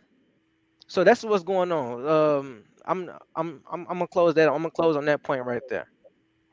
All right, so brother Khalid, because you tripped over a rock, it's my responsibility that a brother that I trusted abused my trust and misused my trust. It's not my responsibility that he chose to act outside of his character. It is not my responsibility that he lowered himself in his lower mind of thinking. It is not that woman's fault that RZA imposed him, if he did in fact sexually assault her. It is not her fault that if she told him to stop, he should stop. Any man who feels entitled to sex, that when a woman says stop, Just because she let you in the house, she could have said you could lay on my bed. If she say no, I don't want to have sex anymore, it is on RZA. Guess what? RZA should have never even walked through the door. Exactly. So my thing is She that shouldn't allowed him. She shouldn't allowed him in the door either. okay, now Khallid, you gotta chill, brother. All right, now I was quiet. Now what you gotta understand is that when Farrakhan says no, RZA, no, and did not do a reenactment of RZA saying, "Well, come on, baby. Come on, baby. You know what it is, baby. I'm here now. I'm on the bed now, baby." That is misogynistic in itself, brother Khallid, because what he's giving, what the psychology that he's actually pushing out there to his followers, the fact that it was a private conversation. You got a lot of people in the NOI that is upset with the leadership, but they are too scared to say anything because they don't want to have the deal with the frustration of brothers like you that say, listen, Farrakhan can do and say whatever he wants. No, he cannot. He have to hold himself accountable. The fact that he even desired to have that private conversation, reenacting the female, making it seem like she was not responsible for whatever befell her, i.e. sexual assault, he psychologized his followers into, he already laid the groundwork. This is how I want y'all to feel. This is how I want y'all to see things, because at the end of the day, RZA is out here trying to create a platform, and if he getting dealt with, he is not getting dealt with accordingly, because he's out here trying to create his podcast and he's not saying anything. It doesn't seem like anything is happening, RZA. Where are the women to stand up for the female that, I mean, he made her his fiance. This was the woman RZA was supposed to marry, but Farrakhan is dissing her in this 7-minute clip. All right, your turn. He's not dissing her. You know what I'm saying? Like I said, you are outside looking in. I'm sure the sister didn't look at it that way, but this is our opinions. You know what I'm saying? So we can't argue opinions right now. What we can argue with, what we can agree on, that the minister is the leader of the Nation of Islam, and he spoke and disciplined both parties. Whether you agree with how he did it or not, that's not up to you to even agree or disagree, because you're not under the following of the Honorable Minister Louis Farrakhan. You're not. So it's not up to you to disagree or agree. It's not up to the world. That's why this wasn't broadcasted for the world to see. We keep situations like this private just because of situations like this. People take ministers' words out of context every year. It's always sound bites. He's been going through this since he was going to the show, going through the Phil Donahue show back in the 80s. Man, people taking small bits of what he's saying and misconstruing his word to mean something else. Vlad TV just did it last year. Said the minister said something that he didn't even say off a small sound bite. And matter of fact, this was 7 minutes. The one that he did was only a 50-second clip. You know what I'm saying? So we get when we listen to a man like that, we gotta listen to everything that he's saying. And if you want to be able to be in those meetings with us, you could come in. You can come in and join anytime you want to and listen in. That night was open for active and inactive members. That you could have came in and listened to the whole thing, and it was a lesson learned for all of us in the nation. For situations like this not to happen, sister, why is the man in your home? This is not protocol, brother. What are you doing now? You know what I'm saying? The minister said you will get dealt with. He said that brother reason in the clip. You skipped that part. You're gonna get dealt with. You know what I'm saying? He didn't say he's gonna deal with the sister. So should we make an argument about who he's gonna get dealt with or not? You're going to get dealt with. He didn't say it to the sister, but he said it to Reza. That don't mean that it's not gonna happen for the sister as well. You know what I'm saying? It's an equality thing that's going on. Freedom, justice, and equality. This is what we preach and teach. So the minister is getting on both of them. Whether you like the way he did it to the woman or not, it's not your concern. It could be your concern, but it's not up to you. You know, your opinion really doesn't even matter. The outside world opinion doesn't matter. What matters is what's going on in house. We have a real home. You know what I'm saying? Any mosque you go to is connected to the mosque in Chicago. We know what's going on in every mosque. And we can get that word. If a sister having a problem, we hear about it in Chicago. A sister having a problem in Baltimore, we hear about it right here. You know what I'm saying? So it's real in-house. It's not gonna go on the news. It's not gonna go to the press. It's not supposed to be going to the press. It's not supposed to be going to the government. This is in-house. We have our own nation. So we deal with things how we deal with them, whether you like it or not. The nation is still flourishing and we're still gonna thrive. And the minister is still gonna be the leader until he leaves. You know, we're gonna honor what he says. Nothing that he said was wrong in that whether how you see it, how he dealt with the woman even more. I can honestly say the woman was being dealt with more in that 7 minute clip than Reza, for sure. But it was a reason. I want to know who recorded this. I want to know who recorded this and who and why did they record just that 7 minute clip? Did they record the whole lecture or did they record that one small part? And why did they record that one small part and feed it to the media like this? We got to think on stuff like that. Was it to get people mad? You know, was it to make people look at the minister bad? Was it to make people leave the mosque? And you know what I'm saying? Was it to make reason Islam look bad? I don't know. We don't know. But all we know is that it's something's happening that's not right now, and we falling right into the trap of it. It was a whole 3 hour lecture. I was there. You know, the minister was dealing with people the whole night. Reza was not the only person that got dealt with that night. There was a couple other situations that was being spoken upon of. So this is how we deal with things. The minister don't come out all the time and talk about this type of stuff, but he felt that it needed to be talked about that night. And however he expressed it, we got the point. The sister was not supposed to have that brother come over. Reza was not supposed to go over there.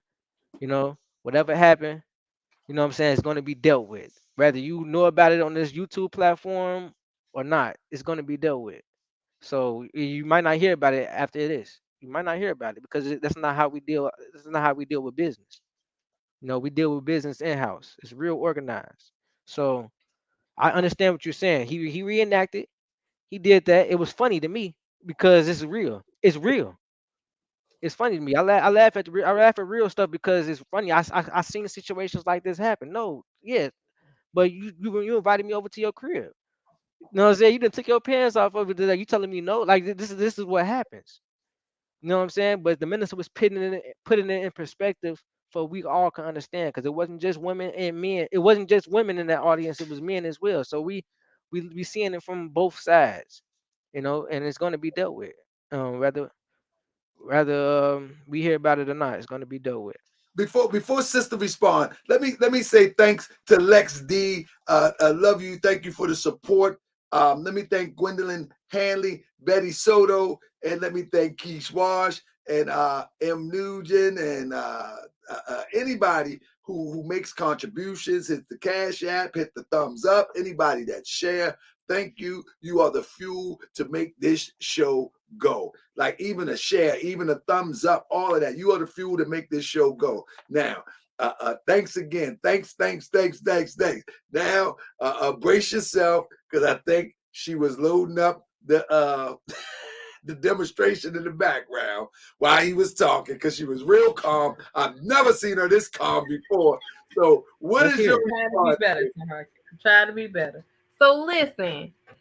The fact that you could even say and form the opinion that this is not the public's business because Farrakhan and RZA is always recruiting, looking for black people to join the nation. The public has the right to know. Somebody in your house is dissatisfied with RZA's his behavior toward the situation and dissatisfied with the minister's outlook on the situation. Any organization that is out here looking for people to join, we have the right to know, we have the right to be informed of what is going on and how situations are dealt with, especially situations as major as this. So for you to even say that the minister can say anything he wants, that's very cultish because if a man sees the woman as being a responsible party of getting sexually assaulted, just because if the sister said lay down in my bed, but I don't want to have sex with you, all of the responsibility is on the person who forces themselves, whether it's the male or the female. And the fact that he laid the groundwork for y'all to look, the fact that you even said that this situation is funny to you, and the reason why it's not funny to me is because the minister was trying to make sure that the brothers understood that if y'all are ever in this situation, it's the woman's fault because she let you in the door. Your little tail should have never even walked through the doors if you was a real NOI respectable, upstanding brother. All of the heat should have been on him. None of the heat should have been on her whatsoever, because he is looked at as the leader in the relationship. In public, the men are supposed to lead the household. He should have never walked his tail through the door, even if she invited him. So when she laid down with him, if she said no, he had no right to her whatsoever. It's not funny. Hey, brother Tara, you see how that works? The misogynistic word. You see how she said the man is supposed to be the leader of the house and he's supposed to be the stand up, but then you see how it works, bro? It works for, you know what I'm saying? NOI. RZA was supposed to never walk through the door. Am I right, brother Khallid? She was never, as well as she was never supposed to. Why was he walk his tail through the door? We gotta take accountability on both sides, man. No, brother. In the NOI, the men are the leaders. Am I right or am I right? Brother RZA was never supposed to walk. There are no women. There are no women leaders in the Nation of Islam. Like it was Sister Ava who died.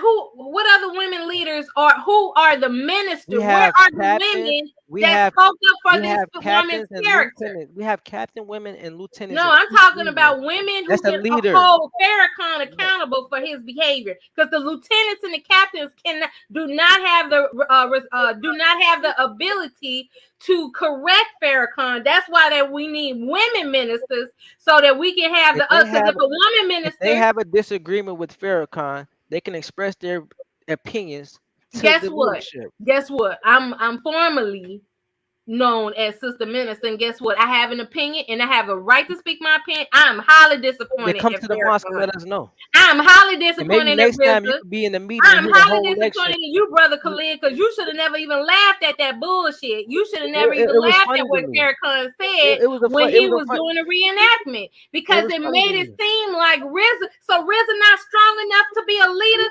He should have never walked through the door. That's why I say that's misogyny, because they make dudes leaders, whoever can pull in the most recruit. Because RZA have a high recruitment. Am I correct? Is he the leader? But he was not ready for the role. He was not ready in the Nation of Islam. Say that again, Khallid. Is RZA a leader in the Nation of Islam? He is a spokesperson. Am I correct? No, he has his own platform. He doesn't even have. Does Farrakhan an official position. Give him he doesn't have an official position to speak for the nation and recruit for the nation. Anyone can speak on behalf of the nation on their platform. But has Farrakhan promoted him? If I wanted to. Did not Farrakhan give him? Did he not promote RZA himself? Farrakhan promoted RZA himself. He has given RZA permission to do whatever he needs to do to get the recruitment process in. So Farrakhan has okayed this brother to speak on the nation's behalf and for the nation's behalf. You put on him that he's a leader, and he is not a leader, man. I don't want you to think that he's something that you better not have those words come out your mouth, brother Khallid. You know he was appointed as a leader and a spokesperson for the nation. Don't you dare try to psychologize me, brother Khallid. I think what we messing up is that what my brother Khallid is trying to say, he wasn't officially appointed as a leader within the Nation of Islam. Though he is a member of the Nation of Islam, he teaches in the form of that could be misinterpreted as a leader or a spokesman of the Nation of Islam. But he's not speaking. What he's saying is he's not speaking in official capacity for the Nation of Islam, because he was not officially appointed to any official position. While he has been acknowledged, has Farrakhan stopped him from speaking for the nation? Let him finish. Say it again. While he has been acknowledged. Has Farrakhan told RZA to stop speaking for the nation and being a spokesperson and stop recruiting? Has Farrakhan told him to step down? We don't know. Oh, no. That's not acceptable to me, Khalid, because the fact that Farrakhan is out here cheating and posing with RZA, and basically he has given permission for his behavior out here, the way he carries himself out here in this public. He is, I'm telling you, unofficially, officially, it doesn't matter. Farrakhan gave his approval for this brother to come out here and speak for the doggone nation. He has not told him to step down. He did not tell him to shut up. And we all know that Farrakhan, if he don't want you speaking for the nation, you ain't gonna be speaking for the nation, Khalid. We don't know. We don't even know if Brother RZA is put out or doing the stuff that he's doing now. That we don't know if he's even in. We don't know if he's even an active member as of right now. Man, we don't know. So he could be. Listen to what I'm saying. Don't you follow me, Khalid? Cause we can't make assumptions. We can't make assumptions, right? No assumptions can be made. No, brother. So we don't know. Nah. Because if he was supposed to resign, you know he would have said something by now. It's not a resign. Farrakhan, he doesn't have a position to resign from. When Farrakhan was done with Brother Khalid, did he not make a statement and say Brother Khalid had an official position? Listen to what I'm saying. This is the difference. Brother, no, Khalid, answer that. When Khalid was no longer part of the nation, did not Farrakhan? What was Khalid's position in the nation at the time? He was a spokesperson. Okay. What is RZA? What is RZA's position? Was he not a minister? What is RZA's position? A spokesperson. No, it's not. What is it? RZA is a FOI in the nation. And did Farrakhan tell him to stop speaking in public on the nation's behalf? So my point, Khalid, is that he has been given some type of approval to be out here speaking for the nation. We don't know. And therefore, until Farrakhan tell RZA to step down publicly, we don't know. No, Khalid, we ain't playing these How semantics, do you know? brother. Okay, we ain't playing this. We've all seen the pictures. RZA and Farrakhan cheesing, posing next to each other, doing all kind of poses. Yeah, I approve of this brother. I've never told this brother to probably seen one picture of RZA with the minister. You probably seen one picture. You never seen RZA on the rostrum. Oh, come on. Let me ask you a question, sis. Are you or have you ever been interested in joining the Nation of Islam? I told you I was gonna join. I was trying to help brother minister build him up. What I'm saying is after the fact. No, because of the way I was treated during the process of me joining. Okay, in the process of you joining, what was your process like? Did you study the lessons and the teachings and? Me and brother minister would read the Quran every night. He was spoken Arabic to me. The lessons and the teachings. The lessons. The one. It was the talk about the Quran. You see this? You talking about the 120? Who's the original man? I'm talking about the supreme wisdom. We don't call it the 120. We don't call it the 120. Oh, but it was formerly known as the 120. No, it never was. That's a problem. Nah, never was, sister. See, that's what makes me question about what she was dealing with, because certain stuff just don't seem right. You know what I'm saying? We're not finna pull out the Quran first. We're gonna pull out our teachings. We're gonna read it. We're gonna read the message to the black man. While we have Qurans and things like that, we use the Quran to sort back of what we already teach. That's the one Elijah wrote, right? So, have you read the message to the black man? Read the message to the black man. Have you been to MDT classes? Didn't I tell Brother Khalid? We were trying to get a mosque set up. He was a part of a mosque when he lived in Brooklyn. When he came to upstate New York, he was in constant communication. There was an application process. He had to write this essay on what his attentions was. There was meetings that I was part of at one time, but then the men told me that I could no longer be a part of the meeting because I had all these questions. And I don't think they liked the fact that I even had these questions. And when we were trying to find maybe a mosque, say that again. Were you in MGT? No, but the sister that he had a sexual affair, a sexual communication affair with was. So what does So that matter? she probably could be in those conversations because she MGT. We deal with in-house. Guess what? We more Guess in-house with what? it. A If you sister that was outside, then you can't be in MGT those was conversations. having adulterous sexual conversations with the brother. So my thing That's a is, different because conversation. my thing is, so you can have good NOI and you can have bad NOI, right? But my thing was that I had brothers that was saying that if I didn't do, what he wanted me to do, he could go out there and find a sister that would take him as he was. That was not proper. I know for a fact that is misogynistic in itself. So the fact that you can sit up there and tell me that I should just deal with, whatever he giving me, even though he promised me a whole, a whole nother a whole nother life where he was not, did not have to be responsible for his financial literacy, then you have issues, especially when the MGTs or women who were born and raised in the nation is out here, giving actually participating in adulterous conversations with the brother. So It happens. It happens. but that's my point, It's Khalid. happening today.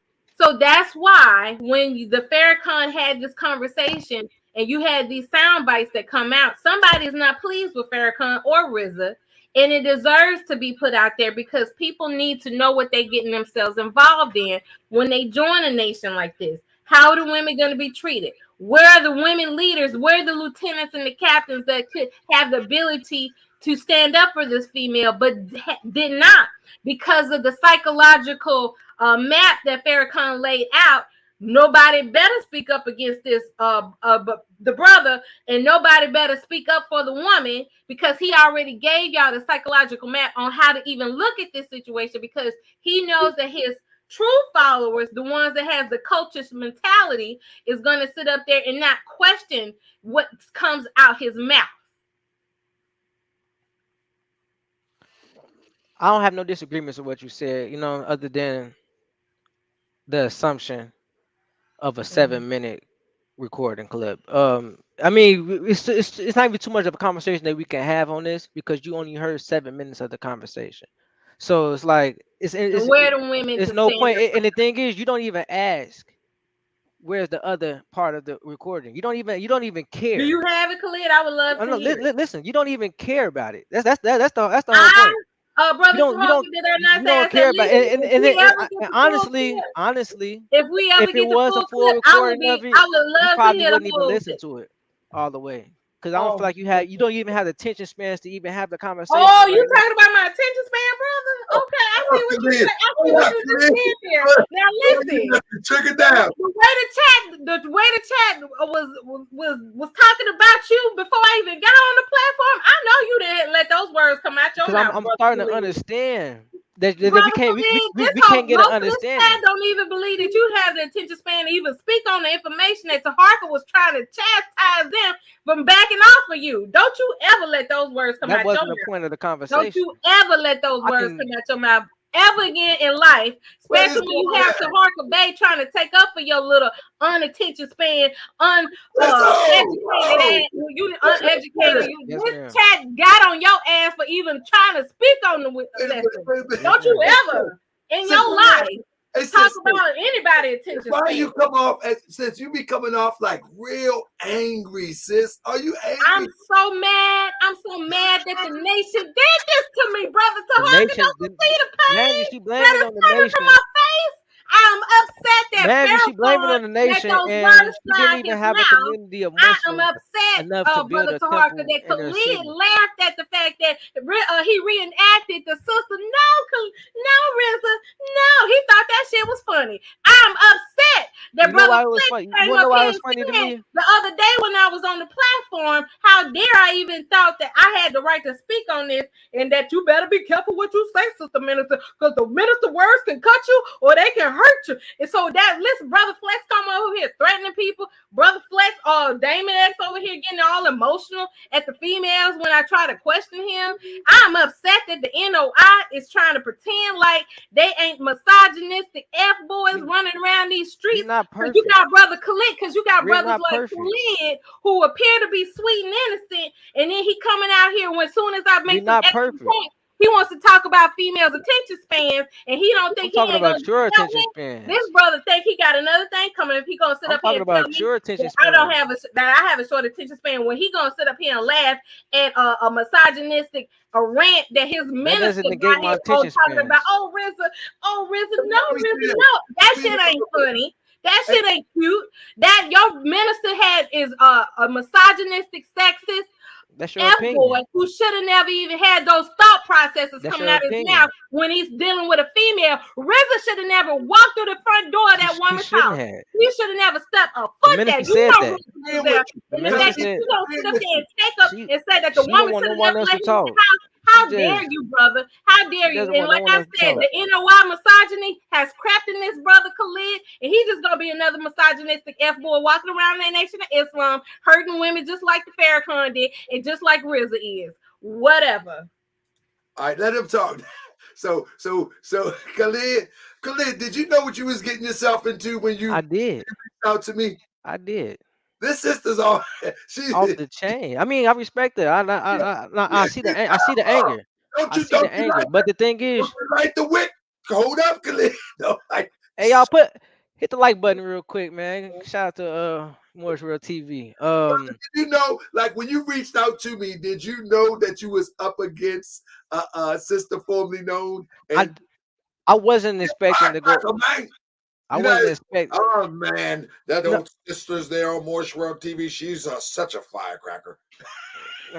no, she's a firecracker, but that's not a bad thing. You know, and I do apologize for what I said. Honestly, it was out of place. Somebody say And up against a, but check it out. up against a hyena.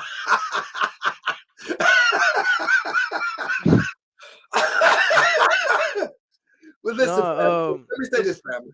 At the end of the day, if y'all, the one thing I do love about hosting Morris World TV and creating this platform, that we do this organically. I never talked to Khalid much about what we were going to talk about. I just told him the basis. I showed him the flyer.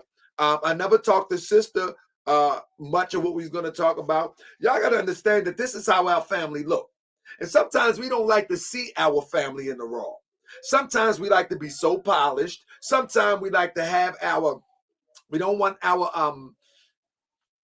our disagreements on Front Street like this, but deep down inside our heart, this is how our family feels. She really feels like this. Khalid grew up in the Nation of Islam, so he really feels that it is a reasonable path towards liberation and separation from this oppression. And he expresses that. And so this is our real family. So, family, when you see this, don't try to look at it like, oh, Brother Dog, why would you do that? Why you have them on the show? Why is sister acting like that? If y'all ain't got a sister formerly known in your family, then I don't know where you come from.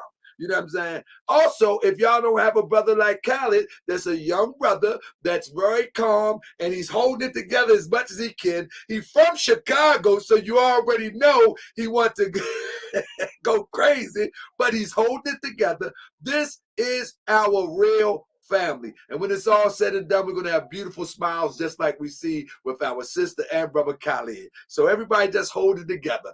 Khallid, go ahead, brother. now, you said that the Nation of Islam did this to you, and from no, No, what I saw in the nation, the misogyny. Now listen, there are a lot of this is not representative of the NOI at large, but the Farrakhan definitely has issues that allows brother minister to fall through the cracks and allow the misogyny to take place. His the way Farrakhan was speaking in his speech, even in the 7-minute sound clip, it speaks to a lot of the cracks. It speaks to a lot of the the mistakes that a lot of brothers make. I mean, do you remember about the brother maybe about 5-6 years ago who was a registered active member in the NOI, gave his wife herpes and got kicked out, did and wanted and begged to come back, but Farrakhan said he couldn't because she's gonna have to deal with that for the rest of her life. So you have like Farrakhan, like as great I never and heard of that. inspirational as he is, he has a lot of misogynistic thought process that has not been checked, and it goes unchecked, and it actually seeps into the NOI, and there's a lot of shadow. There's a lot of Okay, shadow hold on real and quick. dark places in the NOI Where did you where hear a that lot story? of females are suffering in silence. Where did you hear that story about the herpes? I was part of the meeting, brother Khalid. When me and brother Minister was still together, they was talking about this story when the brothers when they was having their conference call. There was a brother that got kicked out the nation because he gave his wife herpes. This was like 5-6 years ago, He got kicked out the nation because he had sex with another person, and then and he gave his wife herpes. so that was it wasn't the fact that he gave her herpes. It's probably the fact that he committed adultery. Because Farrakhan said because she has to deal with this for the rest of her life, there have to be some kind of consequences for lifetime for you. And he wanted to come back in the nation. So you do remember this story. I don't know about it. I'm just But you listening. heard To what you're about it. saying. I'm just listening to what you're saying. I don't know this story. Okay, you don't know. Okay. I don't know this story. All right. But I'm not saying that it's not true. But my idea of it is the man got kicked out not because he gave her herpes, because he had a sexual. Because there's a lot of brothers in the NOI that got caught having adulterous affairs and did not get kicked out the nation. You don't really get Am I kicked right? out. Tell the truth, Khalid. Haven't there been brothers in the NOI that got caught cheating on their wife and was allowed to stay? Every time I heard of a situation, listen to what I'm saying. Yes, no, Khalid. They get disciplined.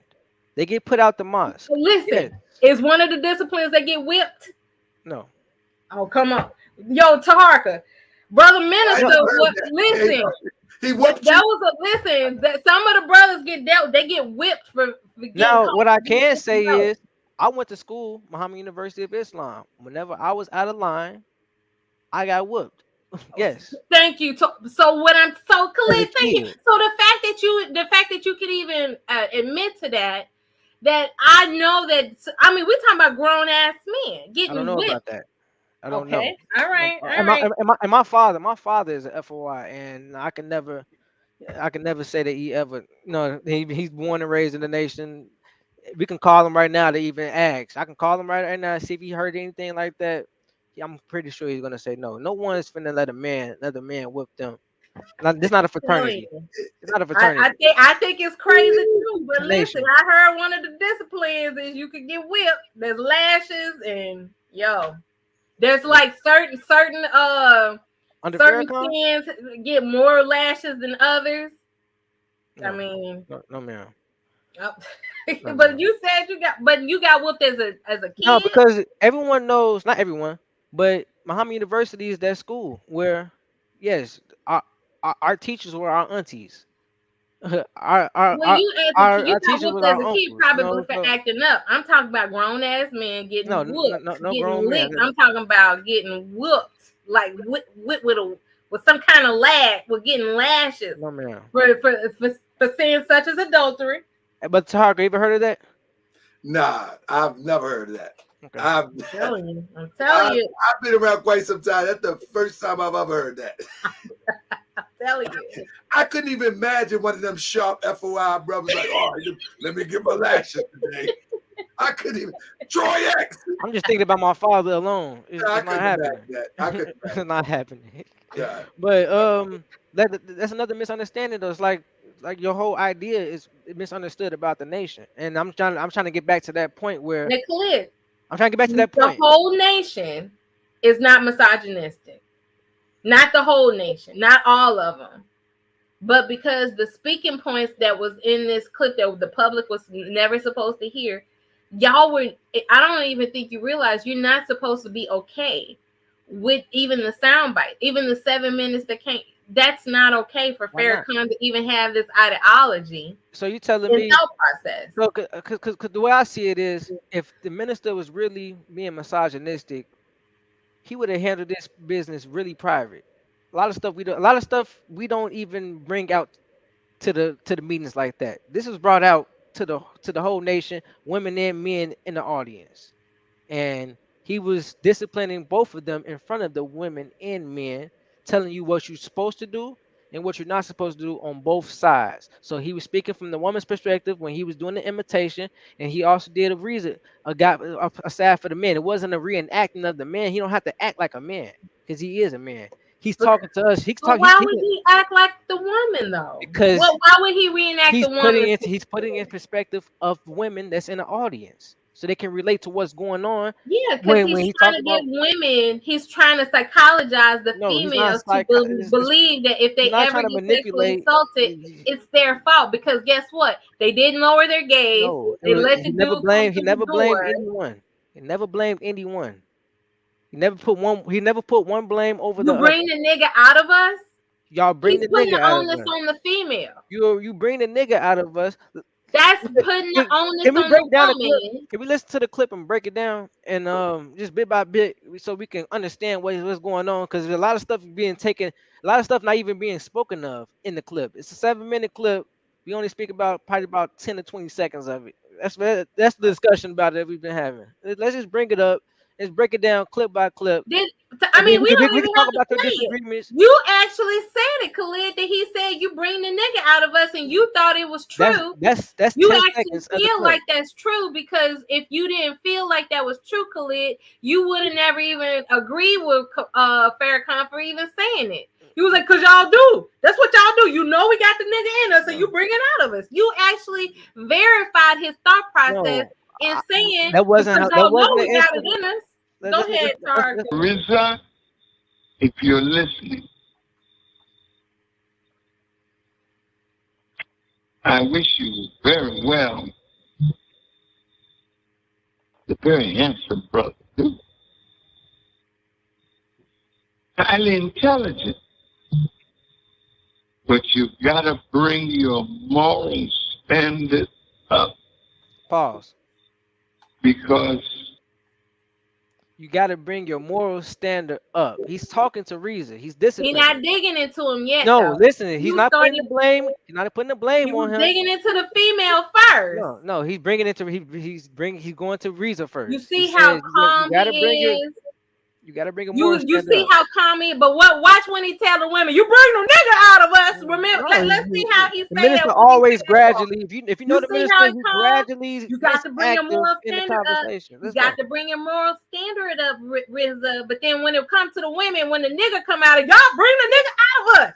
That's what Farrakhan. His whole energy changed. It shifted, and it the women are gonna fall in love with you.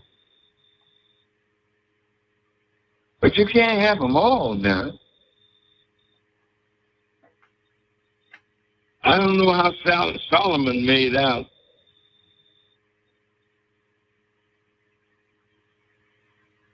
I don't know how long he lived either.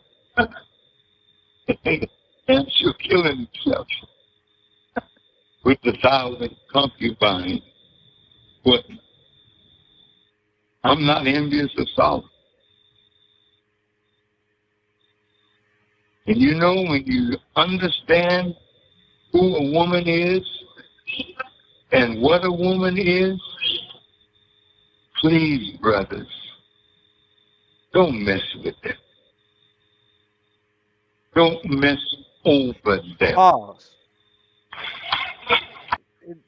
Do we see any misogynistic things going on right now? Let it play, brother. Let it play. You bring the nigga out of us.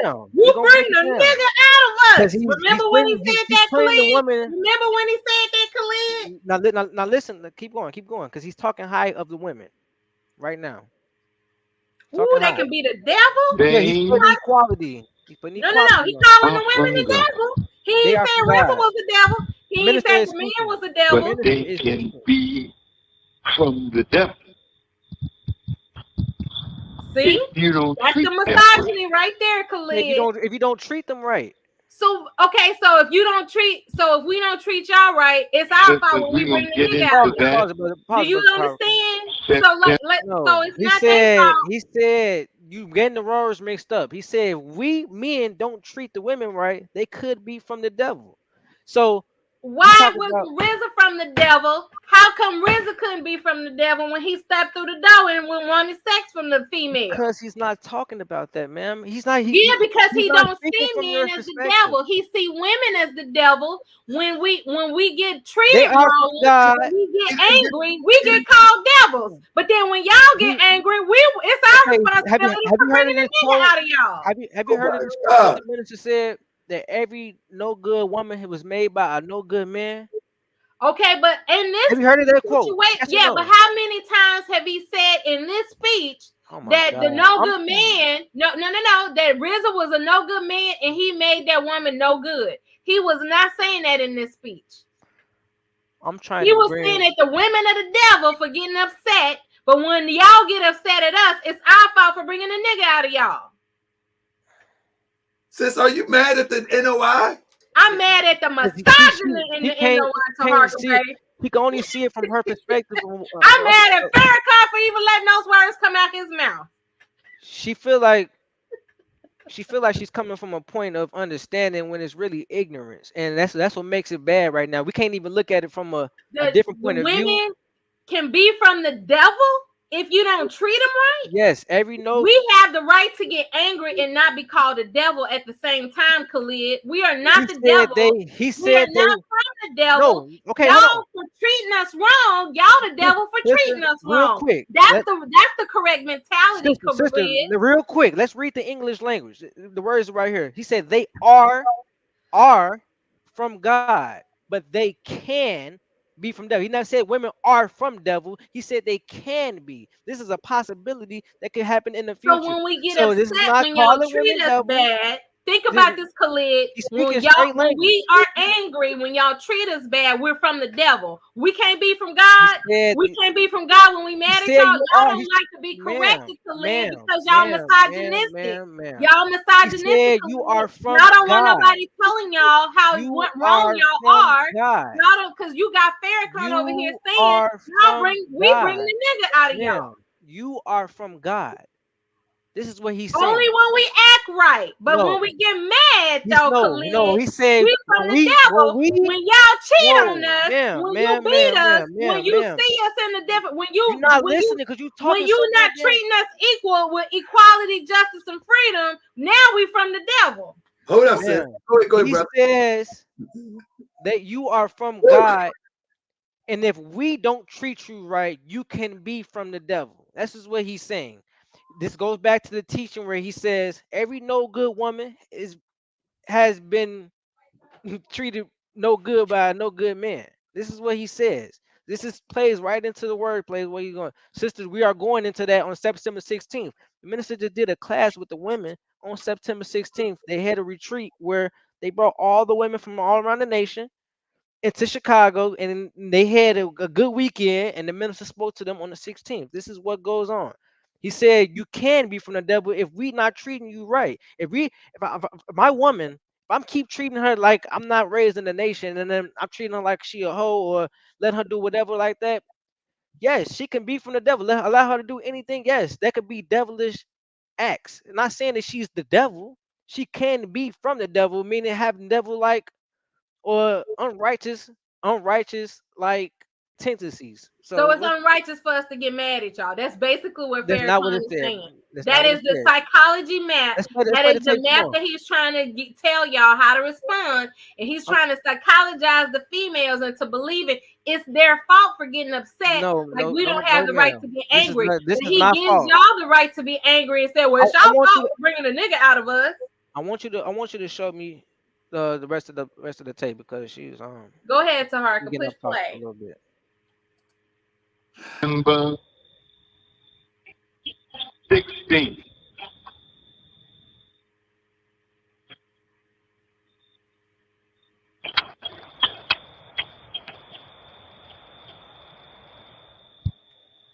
The sister is charging you, brother, with rape. That's a horrible charge.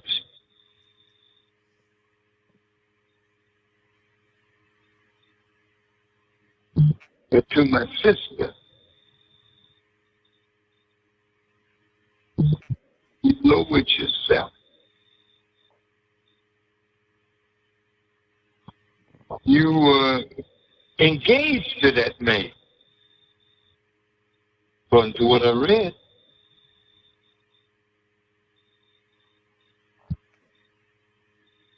And you allowed him to stay in your house. You allowed him to lay down on your bed. Oh my goodness. See? Pause it, Taharka. Pause it, And he Taharka. laid down You go beside. like that one. Let him finish. Pause it. Go ahead. Let me hear what you got to say. You allowed him, sister. You allowed him. You allowed him in your house. You allowed him Was to it lay down in your true bed. or false? As RZA, Is he as making if true or RZA did false not statements? have, Lay down. as if RZA did not have the ability Sister. to not even walk through the front door. Sister. That's why. So now you understand No. that Farrakhan is making sure that the woman, his fiance, and the women who are listening to this, that it is the woman's fault for even allow him to walk through the door. No. No, it is not the the minister. woman's fault. The minister. I don't care. Go The ahead. minister. Go ahead. The minister is disciplining both sides in this No. in these statements. She's Stop. making. You say He's you're gonna listen. making the You said woman you were gonna listen. responsible You said you were for gonna listen. RZA's sexual assault. If that's what he. Can we have a dialogue without you cutting me off? Cause you say you're gonna let me speak. So can I continue to talk? Go ahead, Khalid. I'm gonna be real short. I'm not really trying to even take over the conversation. Cause I want to have a conversation with you. I don't want to talk over each other. He said you allow him to stay in your house. So, mind you, in the beginning of the conversation, he went on Reason, put accountability on Reason, and now he's putting accountability on the woman because he's talking in front of women as well. He's talking for the other MGT that's in the room as well that could be going through the same or that could be going through the same exact situation. You allowed him in your house, you allowed him to lay in your bed and lay beside you. What the hell is going on here? This is not supposed to be happening. That's he's a leader talking to both sides of what's going on, the men and the women. He went to Reason. He told him you being immoral. Then he went to her and told her you allow him into your house. This is the equality thing that's going on. So she allowed him. Reason can't force his way into her house without her allowing. They are engaged. They are engaged in the activities that are not allowed in the Nation of Islam. So the minister is going to speak on both parts of what's going on that is wrong in the situation. Reason wasn't supposed to be there. She wasn't supposed to allow him in the house. We speaking to both sides. However you want to take it, if you want to take it as the fact that he's going on her and he's bashing her, he's not. He's going to take accountability of both sides. No, it is not her fault that she got sexually assaulted.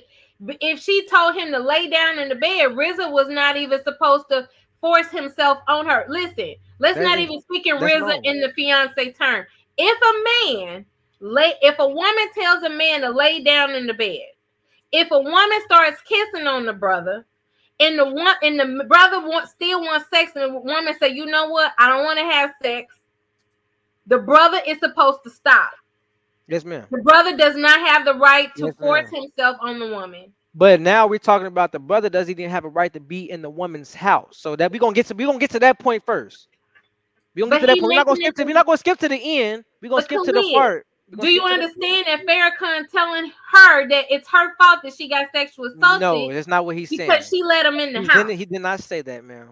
You allowed him to stay in your house. Yes. He didn't say not her fault. You allow him to rape you. If she didn't want to have sex, if she didn't want to have sex, Khalid, RZA was supposed to not have sex with her. But Sahara, could you engage with me a little bit, just a little bit, because I need some equality up in here too. Brother Khalid, you on your own, brother Khalid. I need some equality. I want him to. No, listen, let me just. I'm letting y'all flow with it, but let me say this. I actually understand what she's saying. It seems like that the minister is a little harder in this clip. Now, again, to Khalid's point, we haven't heard the other parts of the conversation, but in this clips, it seems as though he's a little more harsh on the role that the sister played as opposed to the role that Risa played. Only in this clip, but we only have this clip to go by. And I think that's why the sister is able to express herself in the way that she's expressing herself, because it seems to be that in this clip, he's saying that, and you allowed him, and like, that, but it's a clip though. You know how you can splice a clip. I mean, it's a clip, and you allowed him. We don't know on the other end where he could be saying, Teresa, how could you allow yourself to go to this woman's house? And we don't know that. So, I mean, we're only going off this clip. So I think we can give the minister the benefit of the doubt to say that, hold up, it's only a 7-minute clip. But because of your situation, because of Sis' situation, she just go run with this little clip and say, listen, you allowed him, to lay on down in your bed, and he laid down beside you. What the H is going on here? Now, to the minister benefit, I don't think that the minister is accusing the sister. No, I don't. I really don't think that. I think it's how the minister is expressing himself that can be taken out of context. It's like sometimes you allow Taharka. Farrakhan said you allow him to stay in your house. You allow him to lay down on your bed, is that making it her responsibility for the outcome. Sis, ma'am, I want to ask you. Have you ever said anything?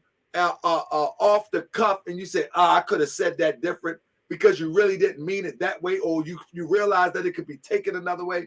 Me, as a Grand Sheik of the Moorish Science Temple of America, I have said things in such a way. Now, I probably would have never said anything like that, but I understand that in certain circumstances. I'll give you an example. We in our Sunday class meeting today, I was a little bit harsh in my expressing of a sister, and then it's a public meeting, so I'm gonna say it. It's a public meeting, and in the Sunday class meeting, the sister said, "When are we going to talk about sisters that are being abused? When are we going to deal with sisters that is taken advantage of?" And I said to the sister, I said, specifically, what are you talking about? I can't address anything generally. I say, generally speaking, there's a lot of stuff that goes on in our community that, it's just news. It's the talk of the day. It's like, and I can't address it. I need specifics. And I was kind of harsh at the way I was like, give me specifics. Now, I didn't know that the sister actually was experiencing some things personally because she didn't say that.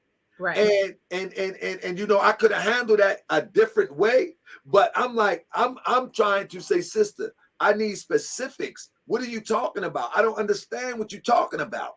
And in haste, I'm pushing the I want to know how I can help because you're speaking in general. And she never came to the point where she spoke in specifics. You know what I'm saying? So I'm speaking from a general point of view. Like this, a lot of these things happen all the time. And so I say that to say that sometimes as a leader, as an orator, or one that is trying to adjust the situation, sometimes we say things and the public can receive it the wrong way, but that doesn't mean that that's our intentions. You follow what I'm saying? But you never, but Taharka, but guess what? You never said, well, you should have never let that dude in your house. See what I'm saying, Taharka? There's a difference. That's why it's a difference. He didn't even say that. Taharka, did you say, well, you should have never let that dude in your life? I'm talking about the minister. The minister is saying exactly what she did. He didn't lie on her not one time. She allowed him to stay in his home. This is facts. So he's not lying. To get sexually assaulted. The facts that he's bringing out. So she deserves to get sexually assaulted for allowing the dude in the house. No, I know no one ever said that, ma'am. That's your understanding. What Farrakhan is saying. She's charging you. What if Farrakhan says she's charging you with the R word? Let me ask you a question, sis. If me and you was having a conversation and I was counseling you about your 10-year relationship, and I said to you, I say, sis, why in the world would you let this guy do this to you? Why would you continue to put up with this stuff? Why would you allow this guy after the first year to continue to perpetuate this? What's wrong with you, sis? Why would you do this? Would you be mad at me? But what did I allow him to do to me that I never allowed him? You for 10 years. Hold up, stop, brother, stop. I didn't allow him to manipulate me. Listen, sis. Because I said something when he would do something, and he would say he would do better. Do you understand that, Khalid? You allowed him to do better. I didn't allow him to do anything to me, Khalid.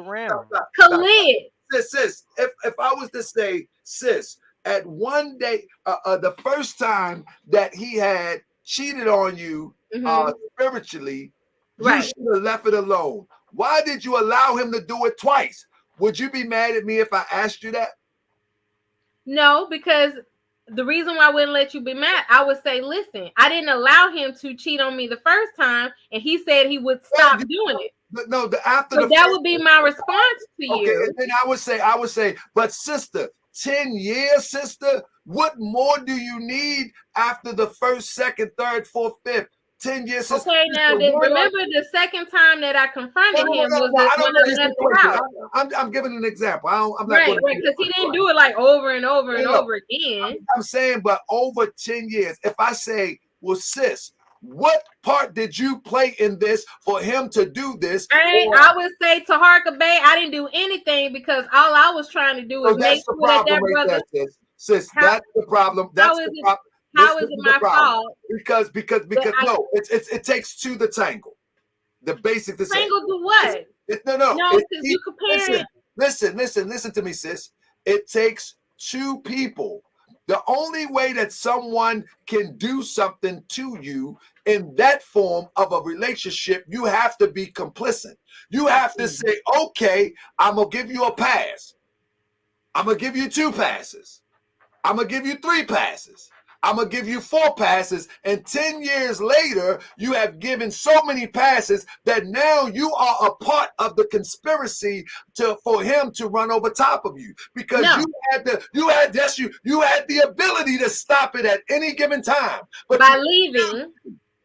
So, like, if y'all would have left, and then I got cheated on another brother, so it would have been my fault. Sis, our people have to understand the part that we play. You're not solely responsible, but you are jointly responsible. No. Because at any given moment, and the only reason that he stopped, sis, you say because he ran with a sugar mama. And if it wasn't for the sugar mama, you would have continued to invite this type of trauma in your life and you be blaming somebody else. No, because when I confronted him about it, I said, so how are we going to do the divorce? No, it's not. There's no confront. It's bye or I'm gone. That's how you handle that. You don't confront. It's bye or I'm gone after the. That's the way you feel, Brother Taharka. No, if I have the right to confront because I wanted to make sure that he understood that during the divorce process. He understood after the first time when he did it a second time. He understood. So when I confronted him the second time and it was like, okay, so what's the divorce proceedings? Like I get the. No, there is none. The divorce proceeding is bye. I'm gone. It's a wrap. That's the proceeding. It's not that simple. It's very that simple. No. So because if I'm ready to end as long as I'm ready to end the relationship, in the real world with independent, strong women, as we like to say we have. In the real world, it's you cross me, you hurt me, you brutalize me, and I stand for it no more. What's the procedure? See you later. Bye. I'm gone. That's it. Well, I did not tell y'all left the second time. No, after 10 years.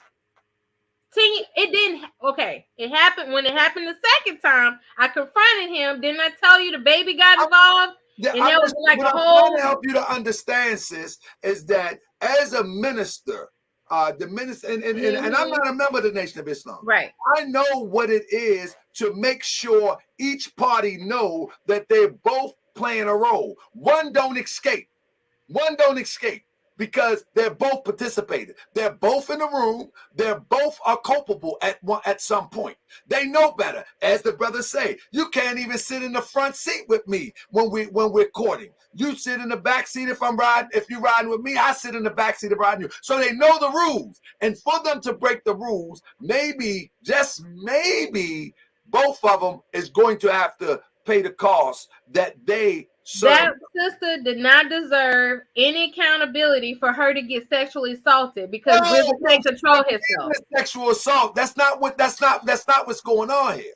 That's not what's going on here. The question is, why would you allow this when you know better, sis? You are mature. You are an adult. Why? We have rules. We have structure in the nation.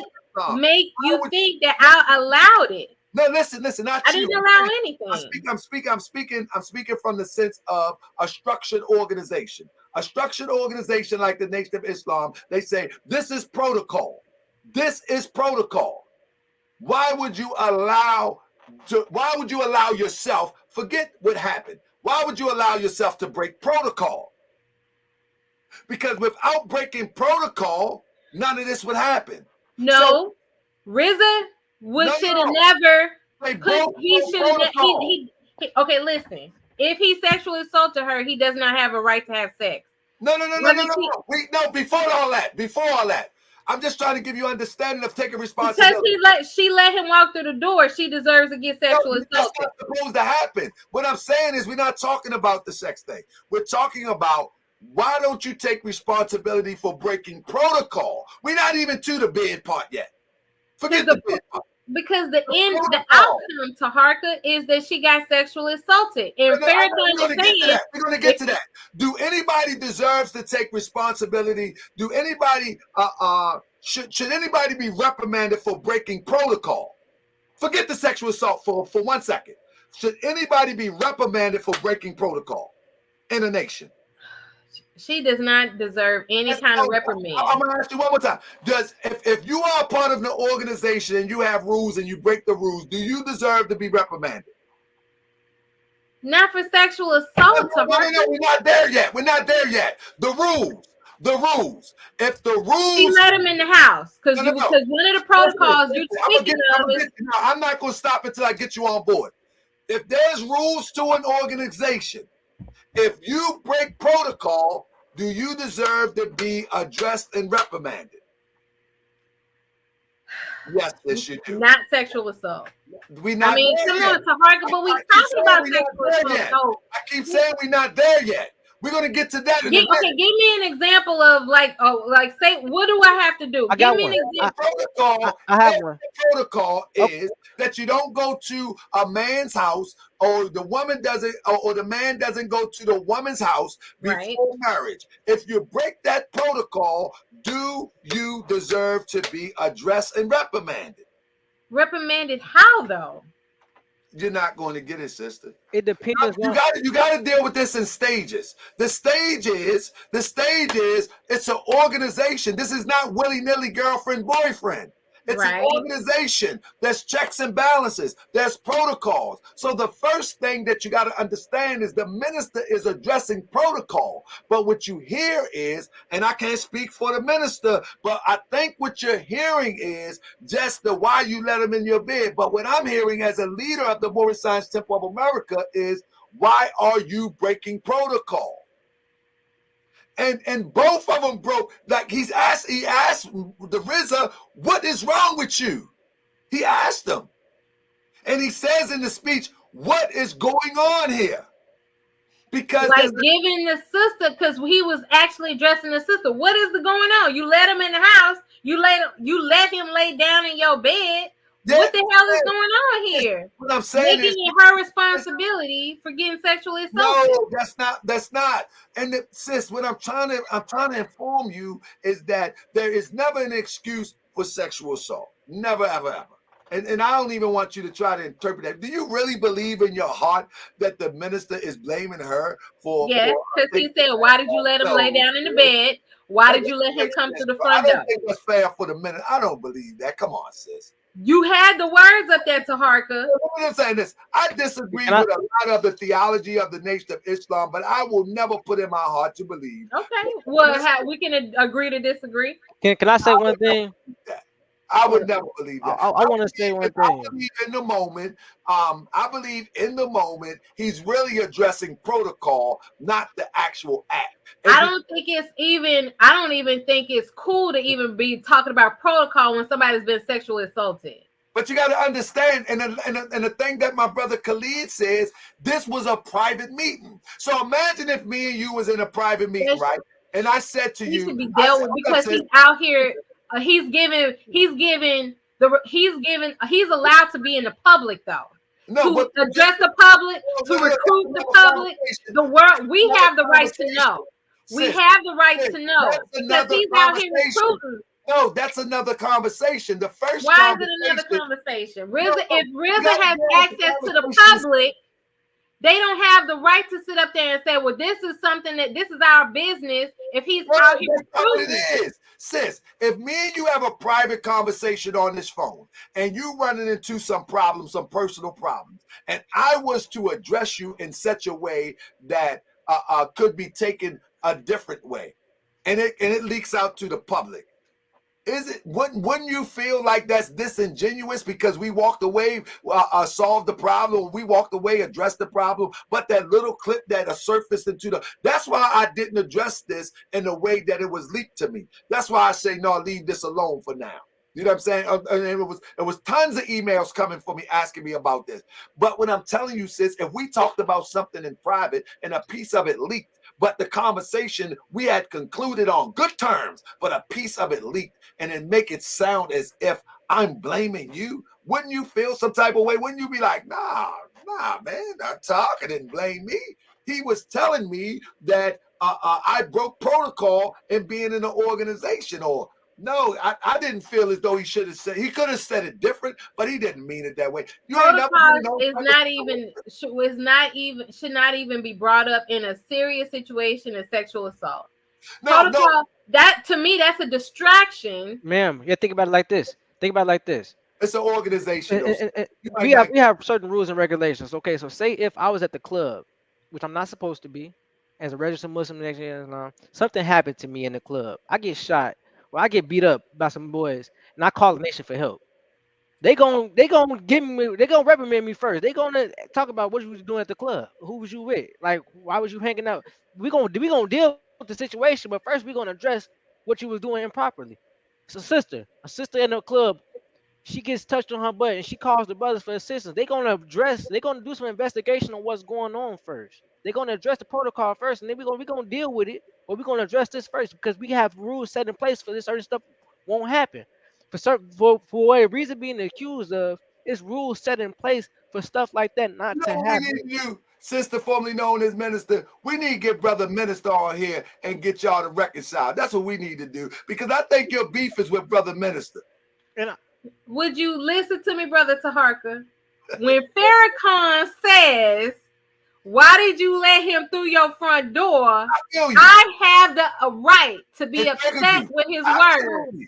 Absolutely. I'm upset with him saying that. And rightfully so. Rightfully so. I'm telling you to your face that I probably wouldn't have used that. Right. But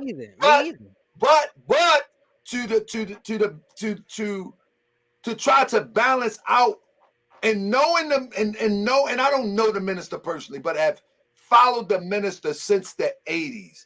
I know that the minister is very fiery, and I know that sometimes he hit hard, but how he's hitting is only for the benefit to really catch your attention, to wake you up. Many times, and I'm not talking about teaching, you know what I'm saying? I'm talking about when the minister is in his passion and he's delivering a message, he hits hard. Like, why would you do something? He used these euphemisms. That's his style. But I don't think he mean like, why you let somebody take your stuff? You think he didn't mean that? He definitely meant that. That's the old school misogynistic mentality. He has some old school misogynistic mentality that is still seeping through his soul that he has not dealt with. I guarantee you, if I was in position and I had the money, I could get you to meet the minister, you would feel different. The minister would come to you and say, sister, come here.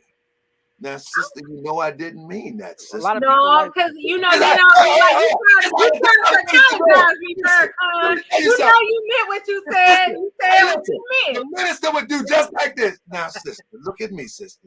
You're not gonna charm me. Let me tell you something. Let me finish my statement.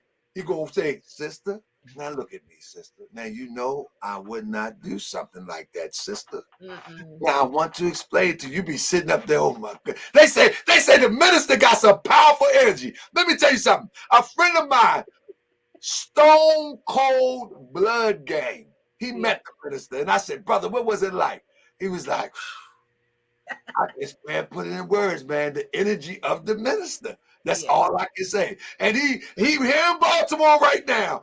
He do a lot of gang violence work. He been shot 9 times. He lost his leg from gang violence, and he do a lot of work. That's my bro. And when he met the minister, that old energy that you got right there, oh yeah, it's rah going. So we need to get you to meet the minister. Don't you ever in your life, Taharka Bay said my rah would not be the my rah was still my first time meeting the minister. He came into the classroom of MUI. I was in 5th grade, and before he even came in, Jamila wanted to come in. Nah, before he came in, the hairs on my arms was going towards the door that he was coming in, and I didn't even know he was even coming in the room. Like that's real facts. I remember as a kid. Like, so that I can agree to that energy. Hey, I'm telling you, my main man, Big Wolf, he told me, I said, brother, I got the pictures in my phone somewhere. I said, brother, man, you met the minister, man. What was it like? He said, the energy of the minister. He's like, blood. He's like, this how he talked to. Blood cold, man. Blood cold. That means the minister cool. That's what he said about Prophet over Drew Ali too. He said, blood cold. The energy of the minister. He gonna get the minister taking rah-rah out. You keep playing. H to the no, Taharka. Never. No, I see where the conversation is going though. We'll probably never get in the agreement. Right. We can agree to disagree at the end of the day and love each other. That's the important thing, Taharka, Khallid. At the end of this, we have mutual respect. Look at that. Right? Blood bull. You already know, original people. But you can make your decision off of a 7-minute clip, and then you could look at this man's last 60 years of his life and what he's done, and then you could look at the 7-minute clip and compare the two. He wouldn't have all these women followers, women that looks to him for advice on how to deal with men, and he wouldn't have this presence amongst women if he was this man that you claim him to be. And I know a lot of women who will feel offended by how you're talking about this, because you're making it seem like you're making it seem listen, you're making it seem like they're weak-minded women and they're easily manipulated. Look, see, they're weak-minded women and easily manipulated women. Now these are black women. This is black women that she's talking about, a whole nation of them. No, and now how many nation members? Because there's more black women that aren't a part of the nation than there is. There's more black women that's not a part of the nation that agrees to a lot of Mr. Farrakhan. They speak highly of him. I'm in Chicago. I know what's going on. Like I said, there's a lot of issues that are afraid to speak up against. I think what it is at the end of the day, like it's one thing to disagree with philosophy and theology, and sister got a right to feel as though that the patriarch or the sexist energy is there, because and most of our movements is there, even with administration of the more science type of America, and that's something that we got to work on and change. But to think that the minister will rubber stamp the taking of the sister, I ain't getting that. Why did you let him walk through the door? You can't even agree on the laying the psychology foundation, basically on how women should think. It should take ownership of being sexually assaulted. No, I'm not gonna let nobody of any head of any organization. Somebody asked, "Are you a feminist?" I believe that men and women should be treated equally. Are you married now? No.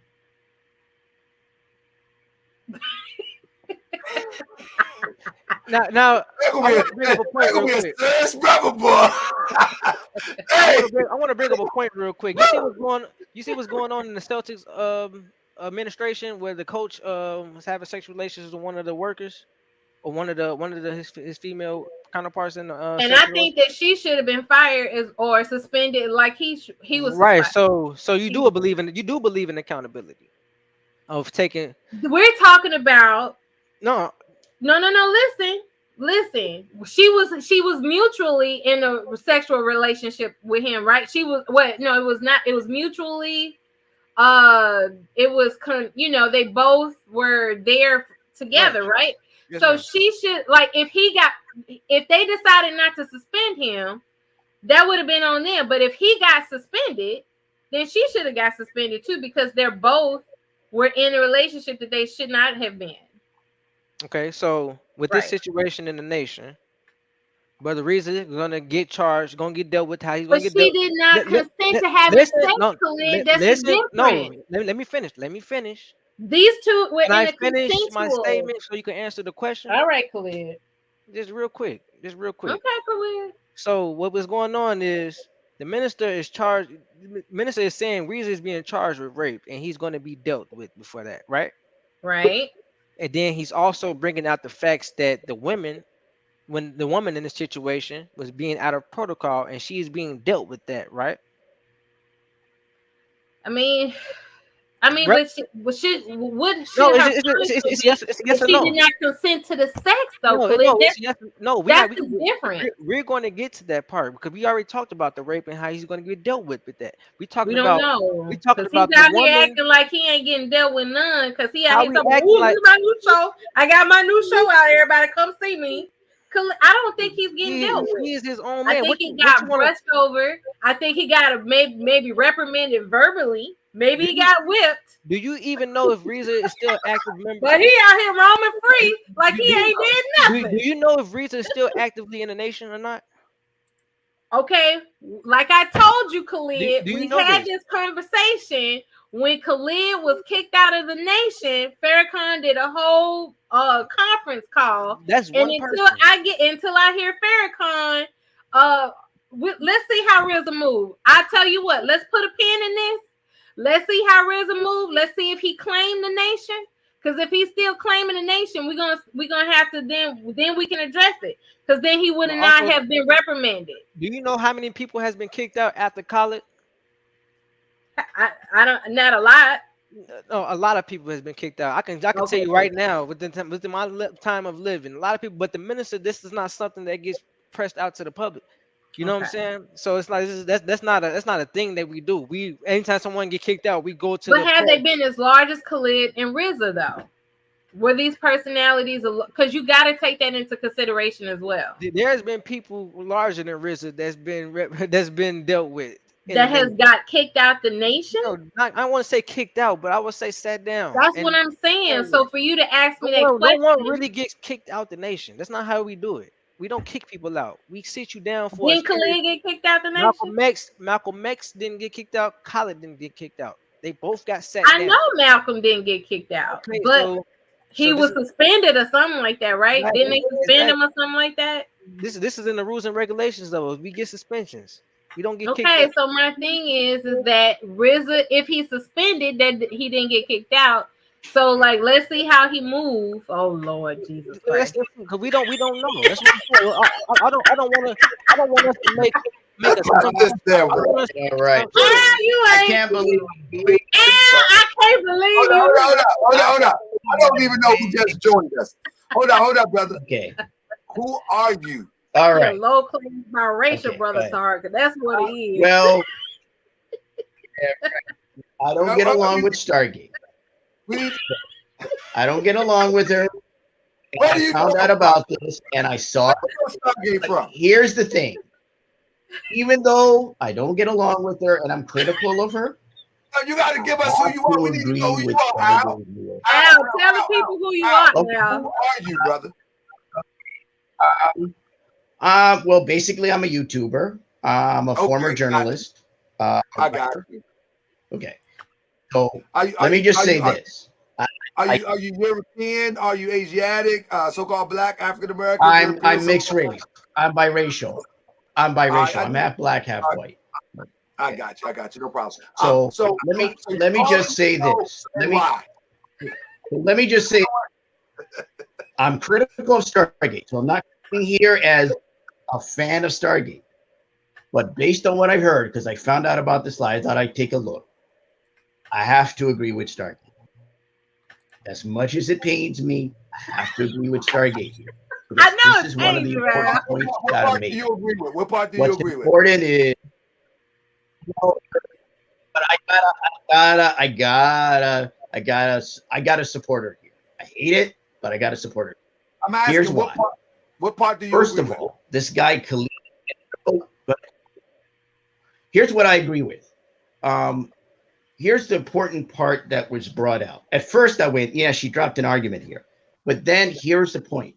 The point was made about protocol, right, in the NOI. And there's nothing wrong with protocol, what organizations do within their organization. But if this assault happened, which apparently it did, that outweighs any protocol at this point, because that's the important part, that a crime was committed or may have been committed against a woman. So this emphasis on, well, was the protocol maintained, or was this fixed, or was this taken care of?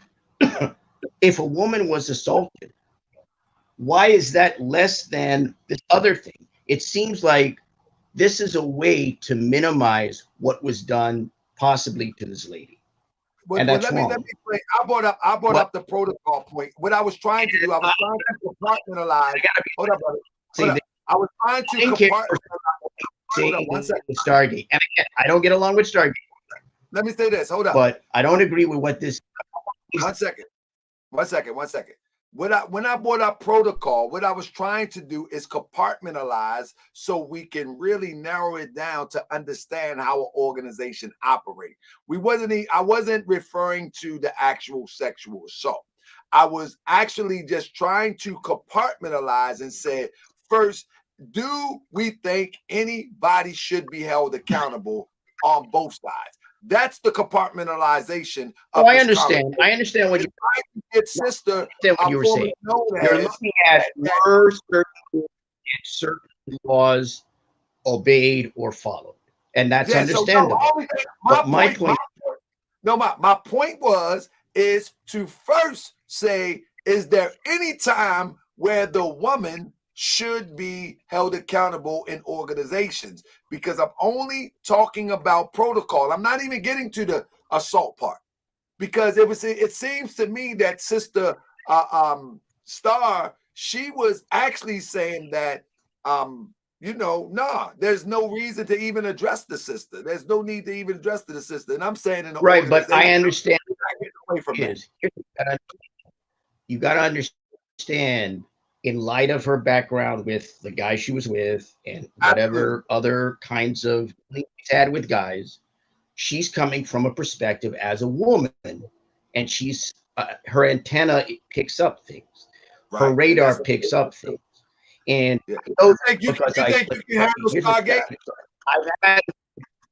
here's what you got to understand. I've had women tell me that they were assaulted. Right. I've had women tell me that. It's not a joke. So I take this thing seriously. And, so I understand, I don't understand as a man, but I understand the perspective that she's coming from. And that's what and so I get what you're saying about protocol, right? But that's an organizational matter. Hey, and it's fine if they want to do that within the NOI, but here's what's important. If there was a crime that was committed, if there was assault that was committed against a woman, that is important. And what happened to that woman is important. Okay, so that's what you got to. Hey Al, real quick. I got a question for you. So with these protocols that we have in place, do you think that this situation could have happened? Would have happened if the protocols were followed? Again, that seems like a post-mortem. It's a yes or no question. It's a yes or no question. Real quick. Quarterback. I just want to let you know this. No, it's really not. It's really not Monday night quarterbacking, because we know for sure that if protocol was followed, that wouldn't have happened. Because the reason wouldn't have been at the home. That's why protocol is in place to not. These things don't happen. The problem is that seen as a way to sidestep what occurred. No, we're gonna get to that. No, the thing is, you have to address that. You have to address. Al, you have to go back to. You have to go back to the initial problem to solve does have a solution at the end. We had to go back to the beginning, trace our steps, and then we follow up to the part. We're not going to skip to this part. We're gonna follow up to the steps. Absolutely. And I got to agree with this. I got to agree with Khallid. Well, and for this to happen in the future, how is the lesson taught? Follow protocol. Now we're still going to address the assault. We're still going to address it. Brother. Everything will be addressed. But as an organization, you address every element that caused this situation to happen. You don't leave a stone unturned. Although the most serious thing, you can't skip anything, brother. That's all. And mind you, he's talking in front of the whole nation. No, I understand where you're coming from. So he but here's the point that I keep. You got to set an example. Will keep. The point is, what happened to this woman outweighs what occurred in regards to protocol. I'm sorry. That is the way that I view it. And that's the way it has to be. Brother, do you believe that this was concluded with a 7-minute soundbite, brother? A movement that's been around since 1930. Well, okay. Do you really believe that in your heart of hearts? No. You don't want to answer yes or no. Do you really believe that in your heart of hearts that if the minister had to step in, the top officer or a leader of this organization, he had to step in, that his whole conclusion was a 7-minute soundbite? Is that fair? Well, it's not a matter of the duration of the soundbite. It's a matter of the content within the soundbite. That's what we're looking at. And I agree. And I definitely agree with you. I definitely agree with you. I'm looking at what was said and the content. And so here's, from what you did in the sound bites, here's the problem. Well, but people, here's part of the problem. The problem is,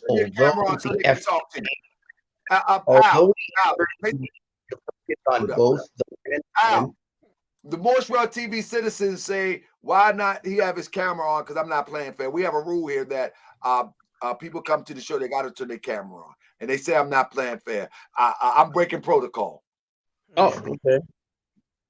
I'm breaking protocol. Yeah, really? say I'm breaking protocol. You're breaking protocol, Grand Sheik. That's what she said to me. I got to follow protocol. They said, turn your camera on. But I ain't going to be here that much longer. Okay. But I think...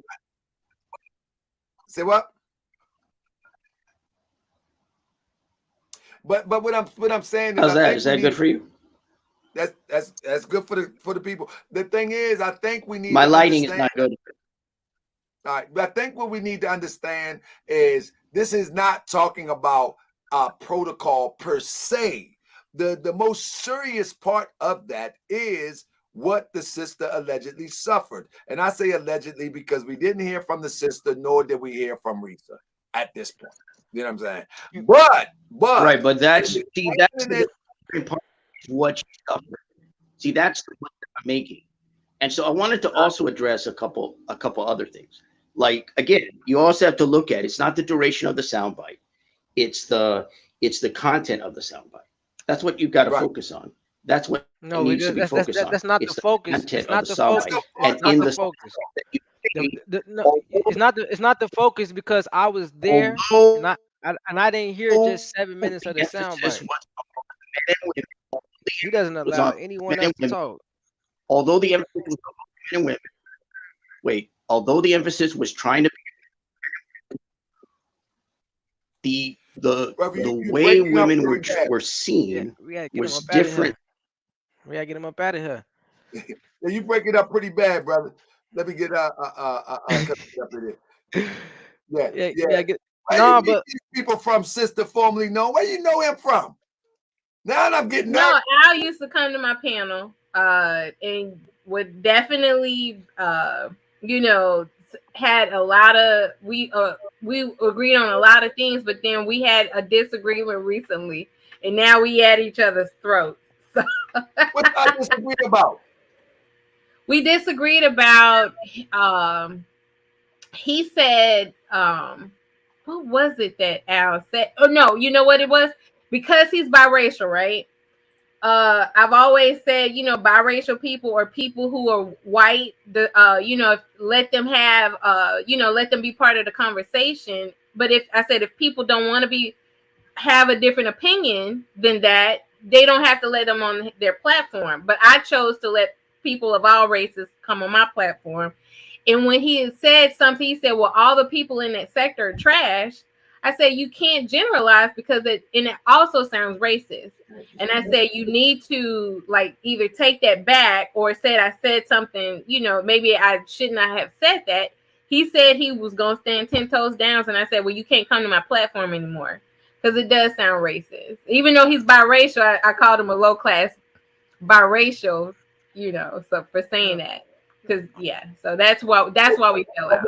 I think we don't want to move the goalposts. What I'm saying is, I'm not saying that protocol supersedes the action that possibly took place.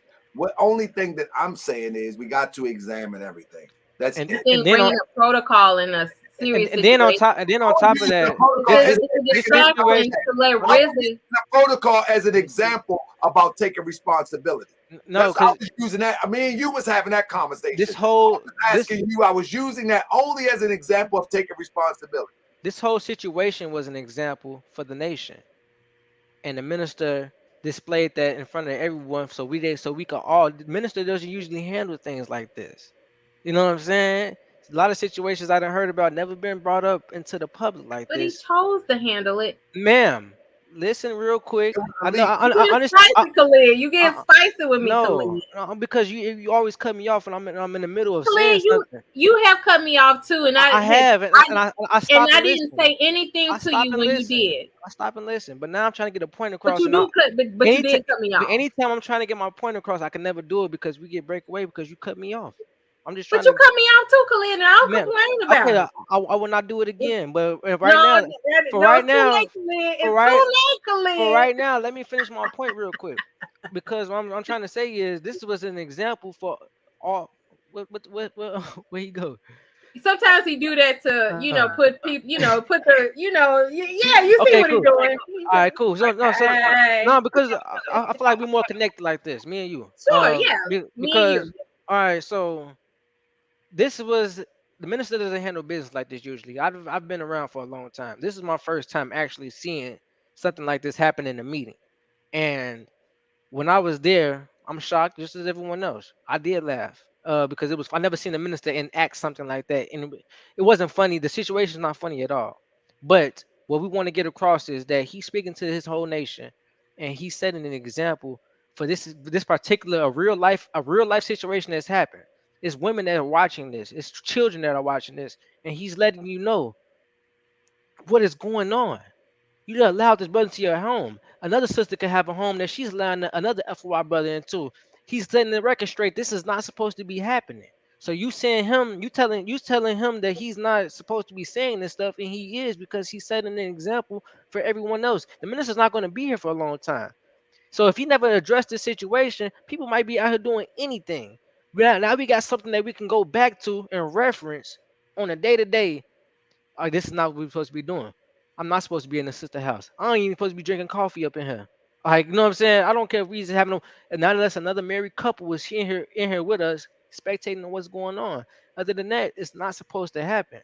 So the minister, to prevent this from happening in the future, for any brother feel like they want to take they private parts and stuff them in, whatever, doing whatever.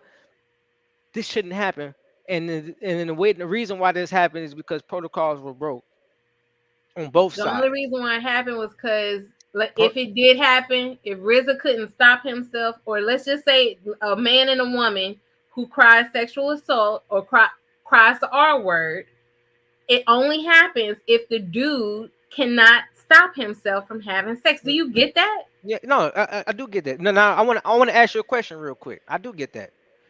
Now, do you think that where did the woman go wrong in this situation at all? I'm asking. She did nothing to get sexually assaulted. No. I didn't say. Well, she would have got suspended, and I mean, that's what she would. Saying, I mean, because as far as being an MGT woman in the Nation of Islam, where did she go wrong? She did nothing to deserve sexual assault, Khalid. No, you're not answering my question. You keep talking about sexual assault. You keep bringing it. You kind of tricky. What she should get You're reprimanded tricky. for? You're What tricky. she should tell me what what she should get reprimanded for? The minister said that you allowed him into your home. Was he supposed to be there? What is her what does she need to get reprimanded about? Tell me, she let him in the house. What is her punishment? That's what her is punishment. Her punishment is not for discussion. It's her not for punishment is what's her punishment? It's not up for discussion. Okay, so it's in-house. Why would you ask me that if you don't even have an answer? I'm asking you, what did she go wrong as far as protocols? You said she did nothing to get sexually assaulted, and that's not the question that I'm asking. That's not the question that I'm asking. It's just a distraction to take up for brother what you're doing is a distraction, so he doesn't get jumped on by the public. Y'all coming like Brother Flex came in there swooping in like Superman, talking about the brother Rissa is a good man, and nobody should say nothing about Brother Rissa. And I said, well, what do you have to say about the woman? He didn't say that. So the woman isn't a good woman. So she should. So my thing is, he said he know both of them. Misogynistic attitude. He said he know both of them very well.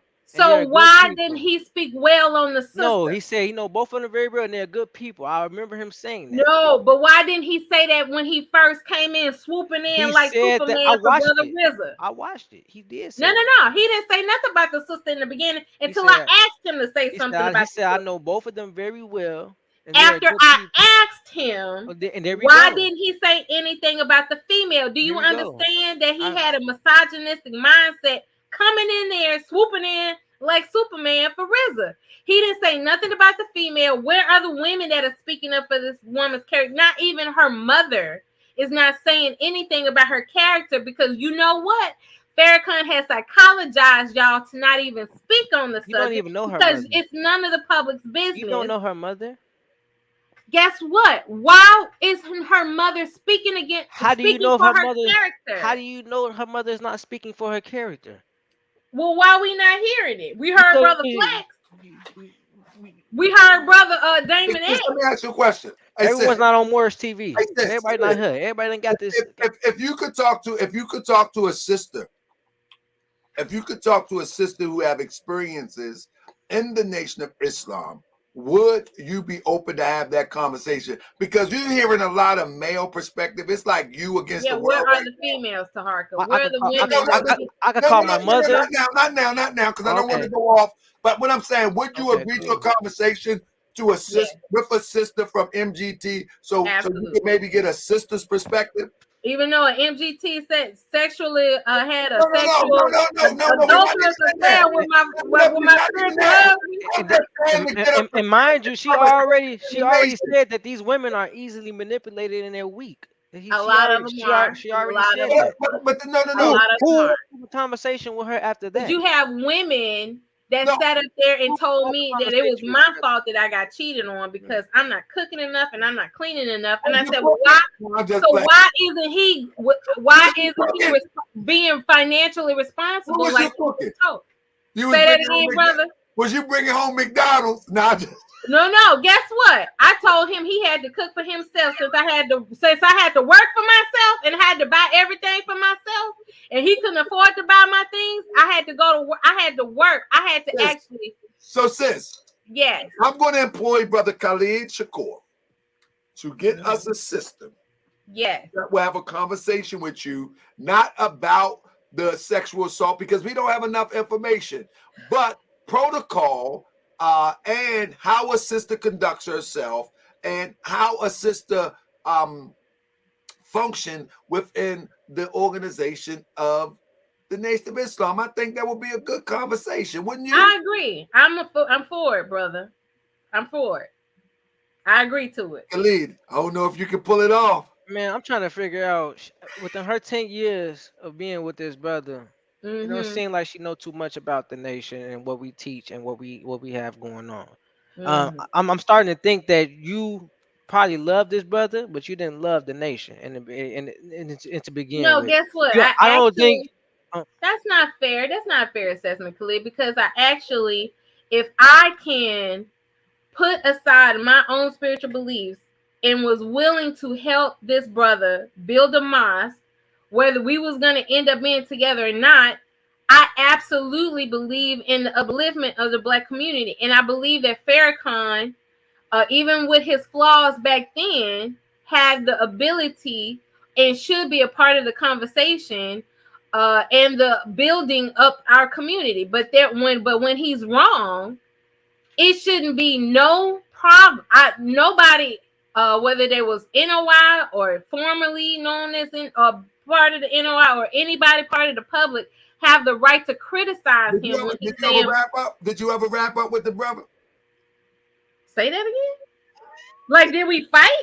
No. Did you ever wrap up? Do you know what I mean? In the beginning, I did, brother Tahark. In the beginning, I did. Did you ever get your ex?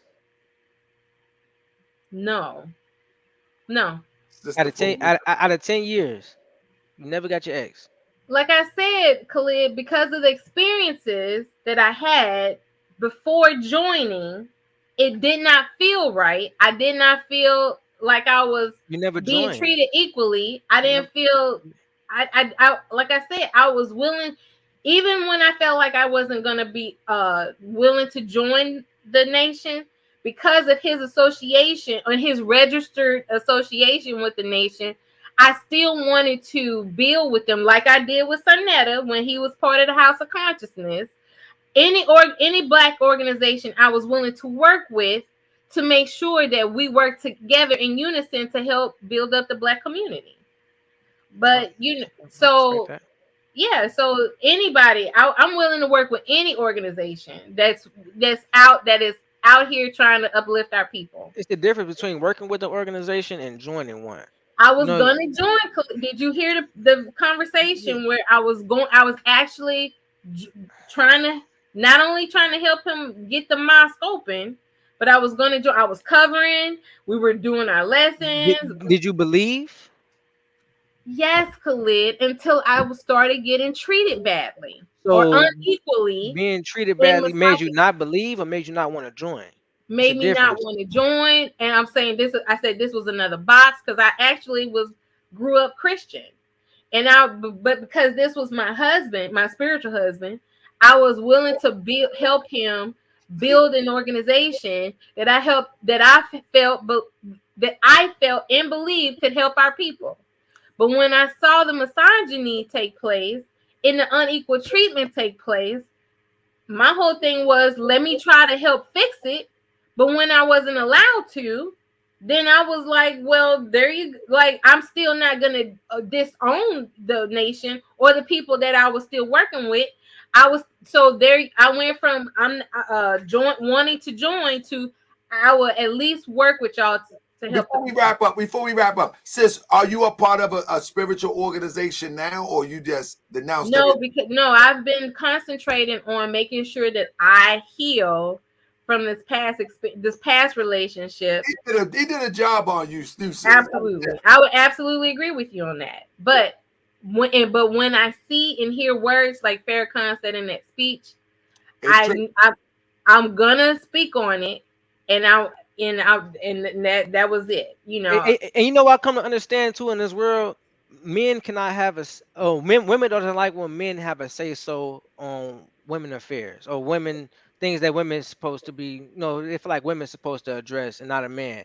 And in the nation, it's not like that because the situation that we in with the minister, like the minister is going to address men and women. This is not the world that we are living in. We have a whole separate type of world. The minister is going to address both sides, and he has women to address them as well. But you might hear him at the end. You know what I'm saying? He coming after those women probably, or to put the icing on the cake for whatever verbal reprimand that you're getting. He's going to have the final say so. That's how it works. But then that's why I don't believe, if it's a word that does not benefit me clear or it makes me feel unequal, then it's not going to be okay. What's your spiritual belief today? Treat everybody with kindness. Treat people how you want them to treat you. That's basically it. Sound like Islam. Basic. All right, so listen, we're gonna try to get this. I don't know if Khallid can pull it off after tonight. All of his friends, his family gonna see this and be like, man, we're not going on there with this crazy sister. Sister, you off the chain. But listen, brother Tark, think about this. I'm scared. Remember the first video that I was on? Was I amped up like this because there was no misogynistic talking points? And you remember when Ish would actually say, "Listen, there are people suffering in silence in the NOI." So, like, when you have people that, well, sis, I don't mean to cut your wisdom. think about that. Get out of here. Think about that. I do know, and to be honest, I do know people that actually share your story, but they actually were members of the Nation of Islam that actually share your stories. But we do have, and there's always a but in these type of situations. This is an organization, and it's not infallible because you're dealing with You're dealing with people that's not infallible. But sometimes the organization get a bad rap when it's really the people. Like it's really that individual that you was dealing with that's out of pocket. And when the leaders, Taharka, say things. Absolutely. Farrakhan had no business saying that. Even the 7 minutes. That was his business. If it was the 3 hours or 4 hours of greatness, that 7 minutes alone, it damages. I'm sure if I would have heard the whole thing, Khallid, it would have damaged the whole speech because you're giving men the right to feel that they have no ownership and stopping themselves from having sex when a woman doesn't want to. Dianetics. Say that again. Dianetics. I was upset. So when that whole thing happened, when Farrakhan was saying, anybody got any questions about why I'm joining the Dianetics? Thank you for your service. If you don't want to, because he didn't want to even have a discussion about why he was doing it in the beginning. He said, thank you for your service. You can leave the nation if you want. No, honestly, I went through that type of thinking. That type of hold on. This is another conversation. Khallid said he went through the Dianetics. Did you get that stuff from Zenu about you? That's the thing. We didn't learn about that type of stuff. You know what I'm saying? But it's waiting for you. No, but it's waiting for you. But you can't cut me off while I'm talking. Hold on, real quick, man. Because it's too late, Khallid. You cut me off. No, see, you can't be a baby about that now. See, I'm gonna call you a B.I. Because when you cut me off, I didn't complain about it. I didn't cut you off. I got to mute you. After I told you I wasn't gonna cut you off no more. I haven't cut you off. Hold up! Don't get distracted. I didn't hear that. What happened? What? So with the Dianetics thing, it's a small section in Scientology called Dianetics. Not small. I ain't gonna say small, but it's a part of it. And we took things from the Dianetics that could help us. But do you understand? It's just like the criteria of Dianetics is when you get audited, it's getting something out you that was put into you. I can't agree with teachers. No. Hold up. The teaching is that you were injected with these things that causes you to do things, and the auditing get these things out of you. So it's like this, man. When we get audited, we were audited by members of the Nation of Islam. No. I'm talking about the teaching of Dianetics. Okay. The teaching of Dianetics is you could take what you want to take out of it. You know what I'm saying? That's what Dianetics is. But look, check it out. That's what we did. You can't change it what you wanted to be, brother. But they did. They did. They changed it to what they wanted to be to how it can fit us in the nation. They did. We didn't get the book straight.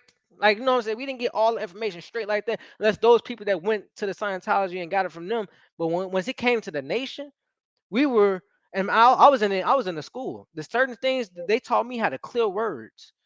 I didn't know. A lot of times I didn't know what I was reading because I didn't understand words. Dianetics taught me to clear every word that I'm reading so I could be able to understand. I mean, I know that's common knowledge, but me as a kid, I didn't know that. I was taught that through Dianetics. So it's certain things that we pull from Dianetics. We learned how to learn. The ultimate, I mean, brother, what I would employ you to do as a researcher, research the full scope of what Dianetics is. I know. What you're talking about Dianetics, that's not what Ron Hubbard designed Dianetics for. Dianetics is a specific process founded on something put in you, auditing brings it out of you. Like, what you mean, like something put in you? Like something like what? The thetans. What's the thetans, man? See, there you go. Talk about it. Because we wasn't taught this. T-H-E-T-A-N. I might be saying it So wrong. what is it? The Ingrams. Okay, I know about the Engrams. I know about Okay. I know about in short, let me put it in the most simplest terms. Before you came into existence, you were on another planet, and these things were put inside of you, programmed in you. Evil thinking, bad thinking, low vibration thinking, whatever you call it. They were programmed in you. Now, when you come here, you must be audited to be cleared of those things that was pre-programmed in you. You know what I'm saying? Okay. Evil spirits that Venus dropped into a volcano. He has never read Dianetics. He confused Scientology, OT. Though I've already said Scientology morphed Dianetics morphed into Scientology. You haven't done you want to debate that, Christopher? Let's debate. Hold up. Christopher said I never read Dianetics. Have you read it? Have you read it? Christopher, that Dianetics morphed into what we know as Scientology. Scientology becomes the whole organization now. Have you read Dianetics? No, I haven't read that. No.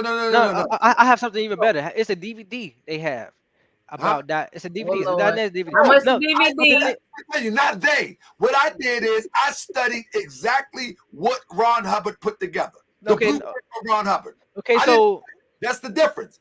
I didn't study what they handed down. I studied exactly the blueprint what Ron Hubbard put together. So we got the hand down. You know what I'm saying? You know, after Ron Hubbard left, they mixed it and did what they wanted to do with it to make it more. I'm sticking to the foundation. I've studied what Ron Hubbard put together before there was Scientology. And the nation didn't. The nation didn't study what Ron Hubbard put together. Because you telling me things that I never heard of. And I was actually in the Dianetics. I was in the Dianetics classes. The current leader, David Miscavige, he a misogynistic F-boy too, because his wife he won't even let the public have access to his wife. We don't know where his wife at. Let me finish. She came out and said she's okay. She came out and said she's okay. Which Shelley came out and said she was okay? She came out. She said she's okay. I don't believe it. Rolex, debate me on it. Debate me on it, Rolex. Let's debate Scientology. The thing is, what I want to say to you, Grand Sheik, is just to read the book. I ain't asking you. I'm not asking you to study it. Let me tell you how my mind works. I'm not going to read a book that's passed down. I go through the founder. Like, for instance, if I want to know if Farrakhan on track, I'll check Master Farad Muhammad. I'm not gonna. What do I measure Farrakhan against? The minister. I measure the minister. Who do I measure Elijah Muhammad against? Master Farad, yes, sir. So if you measure me with the teachings of Prophet Noble Drew Ali. Don't measure me with these people you see online. Measure me with that. And so if you say you are doing Dianetics, I am only going to measure you according to the founder and the producer thereof, not Johnny Come Lately, third, fourth, fifth hand. And that's why I just want to get the understanding that we didn't study Scientology. Like, you know what I'm saying? Some people. I get what you're saying. Yeah. But when I'm telling you, I'm going to measure you by what Ron Hubbard originally wrote and what his last word on what it was. Now you do know that, like, it's certain things that everybody say I'm off. Everybody say I'm off. Let's see how many gonna step up and debate me. No, it's not even need for a debate. Yeah, look. These are all the people been audited. Come on, Q Ali, step up. I've been audited. Come on, like, Lex, step up. You can ask me some questions. Like, I've been audited. Hold on, brother. Hold up. Where Chris at? Step up. To hug the biggest off, then step up and embarrass me. They ain't gonna do it. You see what I'm saying? These are all the people that been audited by the European process and think that they clear. You ain't never clear. Now step up. No, that's the thing. Like, you don't get cleared. You just found understanding. That's all. They tell you that you can get cleared No, but giving the money. As long as this is the difference between Morshwell TV and other platforms. Q Ali, you can step up. Rolex, you can step up. Don't tell me get the facts first. Come and embarrass me. Come make me look bad. I'm employing you to embarrass me that I don't know what I'm talking about. That's what I thought. Let's close this out. Everybody who, and I do this all the time. Let me tell you something. Everybody that I disagree with, I want to have a public discourse, a brotherly or sisterly discourse. I want to show the people what it is. And some of the best shows is when there's opposition on the other side of the table. I will never disrespect you. I would never put your way of life under the microscope to the point where as though I humiliate you, but I will tell you the truth where you can never recover from. Bet that. I'll make you lose your religion. I'll make you lose your religion. I enjoyed this, man. Yeah, I really did. But Khallid, can you come back, brother? I don't want you to get no trouble with the administration. No, I don't get no trouble with the family. No, because I feel like I didn't really I spoke about what's already out here, you know. It ain't like I went into depth of what the conversation was about. I could have went into how you went on a reason, but that wasn't part of the recording, so I'm not going to even talk about that because it's a private conversation, a private meeting between. Or your attention span is not all that. No, I mean the 7 minutes. I'm happy we can laugh about that. I'm happy we can laugh about that. Talkdebate@gmail.com. No, but yeah, man. We can set up the debate. That you at least said where the link at, brother Taharka. Man, I'm not. Man, we've been here 3 hours. Okay. You better send me an email and we set it up. I mean, you better send me an email and set it up. I ain't talking about right. I've been here 3 hours. Now he's the where the link at, dog. No, we're not going back and forth. We're going to get some slides. We're going to give it quality. We're going to give the people real information, quality. We can do it tomorrow night. Email me. If you want to do it tomorrow night, we can do it tomorrow night. I will join. Because I was a part of the Dianetics as well. Like I wasn't a part of, but I was in the teachings of it. Like don't do that, fam. Okay, do it tomorrow night. See, this is what I like. Embarrass me. I'm asking you to. We ain't trying to embarrass you, beloved. We just want to gain some understanding on both ends. Now. So you want to go down with them too? No. I mean, don't even know what you got audited about. I do. I know exactly what I got audited about. You say you never even heard of the thing. We're gonna break this down. I can't wait till tomorrow night. We can break down the engrams. Y'all ready? I can't wait till tomorrow night. I'm gonna let y'all talk all of this old 1980s, 1990, and I'm gonna go right back to the 50s and show you what it really looked like. Oh no, look. To my brother Rolex Press. Brother, you just tell me when and I'll be ready for you. You know what I mean? Look at the comments too, man. How the comments looking, man? I didn't even see these all. He said, I was there at the beginning when Bro Cap bought it. Okay. If let me tell you something. If somebody give you something third, fourth, fifth hand, don't think that that's it. I'm telling you that I'm going to give you the original teachings, and that will define what Dianetics is, not what you've been told. Whatever you've been told, it has to agree with the one who created it. And if it don't agree, you just been manipulated, fooled, bamboozled, and I'm going to drag you led astray. Look, bro, you don't get it. I was audited by a brother that was audited. I don't care about none of that. I'm going to show you the script from the original. And if what you did don't agree with the original, you've been tricked, bamboozled, and dragged by European psychology. Period. Now, brother did it. Now, all I want to say is, you know how the school systems are set up, man. We teach science, math, and things like that. We get these from these we get them from the world school system. You know, so we take what in Muhammad University, we take what they have and implement it in our own way. Same way we did with the Scientology. We took what they had and implemented it in our own way, so we can be able to. Well, you have to rename it, because if you implement it your own way, then it's no longer Dianetics. For sure, no, but Dianetics was the source of it. You know what I'm saying? It was just the source of it, and no. The minister said that it comes from God. You gotta run that. said. You gotta run that by me. You know, L. Ron Hubbard tried to check himself into a mental institution. We know he. Did you know that, Taharka? You want me? You know that, Khalid? No. The minister said that it was a blessing from God. We know. I don't know. Compared it to Jesus'. We know compared it to Jesus' miracles. You know, all things come from God, man. At the end of the day. Oh, here we go. The good, the bad, and the ugly. So, all right. Well, at the end of the day, I'm gonna be looking for these emails. And he said, "Come on with modern times." Okay, modern times. Come on, we're gonna set it up, and I'm gonna show you modern times. Just don't get sensitive when I get passionate. When I start throwing all these haymaker slides at you. That's all. Sister Star, I enjoyed this. Sister Star, no. Khalid, respect with Khalid, respect. Man, shout out to Rolex Prayers, though. Shout out to all y'all. I don't know Q Ali. He a Johnny come lately. Rolex Prayers is a Moorish World TV citizen, so he can say what he wants to me. Q Ali, you don't get to say what you want to me. You prove yourself worthy. Rolex Prayers get to say what he wants to me. Assalamu alaikum, Rolex Prayers. Now, Q Ali, I don't know who you are, so you got to work your way up to say anything to me. You don't get no link yet. Nah, shout out to my brothers and sisters in Ohio. Look at that. Lord, have theory. Have my theory. I have my theory. Anyway, we're going to get busy. I'm going to ask Khalid to see if we can get a sister. But sis, you got another one waiting for you in the wing. What? That was their brother X.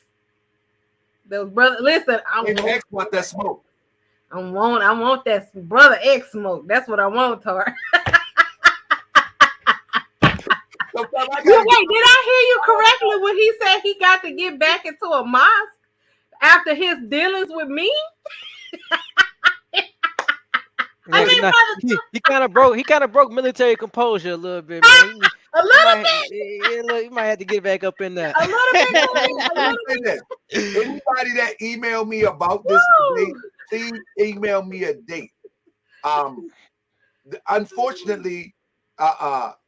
Unfortunately, the date cannot be between the 14th and the 20th. It can't be between that because that's our convention time for the Moorish Science Temple of America. And if anybody in the organization, certain dates are dates that's non-negotiable, and those are non-negotiable dates for me. I'm gonna be living it up on the high camel. No, I'm just playing. But I want everybody to support my brother Khalid. I hope that Khalid would get himself some social media, some IG, just like these crazy young generation out here, because your generation needs you, brother. They need you. The way calm as you are next to a sister formerly known as Sister Minister, and brother, you just amazing. And I just want to encourage you, brother. Get your social media together so the younger generation can reach out and get some of this discipline that you have. You know what I'm saying? Okay. And the nation how bad can the nation be, sis? Look what it producing our young brother. Brother, like I said, everybody in the NOI isn't misogynistic. I'm not gonna sit here and act like there ain't no bad. There's no bad apples out here. It is in the nation for sure. You know what I'm saying? We expose those though. Once they get exposed, they get dealt with. That's how it works. So if you would have exposed him to one of his fellow brothers and what he had going on, he was gonna get dealt with on the spot. I don't know if you took that precaution, but that's how we work. You know what I'm saying? You sure he wasn't with the Nation of Islam, the Son of Man, or Eric Muhammad? Yeah, he probably was the Son of Man or something. Remember, brother, I did say that he was big old gloves. I think when he felt the heat coming down, he would go to the FOI, and then. You sure he wasn't with Eric Muhammad? Eric Muhammad, huh? No. Eric Muhammad nutty as 13 fruitcakes. Not Eric Muhammad. No, I just chopped it up with him too, man. Me and him got a decent relationship as well. I don't care about your relation. Eric Muhammad nutty as 13 fruitcakes. He a little out there, but he that's brother. My brother though. But good brother, sure. He was my friend on one show. Then he went on Facebook, and then he got on me. I'm like. No, because he ain't rocking with none of y'all. Sanetta, you, anybody. He ain't doing that. We was cool one show, and then the next thing you know, he on social media going in on me. I ain't even understand what I did. He was looking at them comments. He was looking at them comments. And he blamed me. Man, he done made a lot of enemies within the conscious circles, man. He did that by talking crazy. He did that. But family, I got to get out of here, family. You know what I mean? I don't know if we're going to have a debate tomorrow. But I got 2 shows tomorrow, possibly. Family, are y'all going to be with me tomorrow? Look. Okay, let me share this with y'all. Hold up. Family, tomorrow, I'm going to try to do, don't go nowhere. One of the shows that I'm thinking about doing is tomorrow. I'm not sure yet. One of the shows that I'm thinking about doing is this. Stand with me. Don't go nowhere. Tell me what y'all think about this. Tell me what you think about this. Hold up. Where you at? I gotta bring it up. All right, here we go. Here go 1. Bam. Save it. Bam. Here go 2. Bam.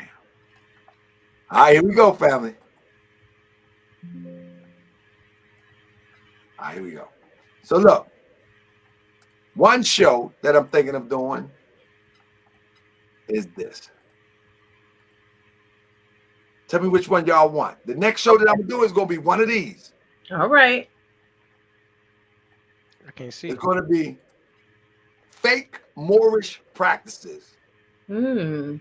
And I'm gonna point out all the fraudulent Moorish stuff that you see on the internet, some of the most profound stuff. The fake drivers without a license. As you can see, the Sister with Affairs, they claim to be an empress government of some sort.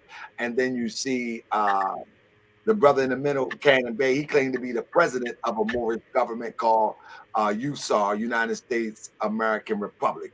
And you see Taj Tariq Bey, he is the one that started a lot of this redemption stuff where you can sell your birth certificate, where you can drive without a license, a lot of this stuff that has nothing to do with the Moorish Science Temple of America. But I'm going to expose it. I'm going to throw it under the bus. You know what I'm saying?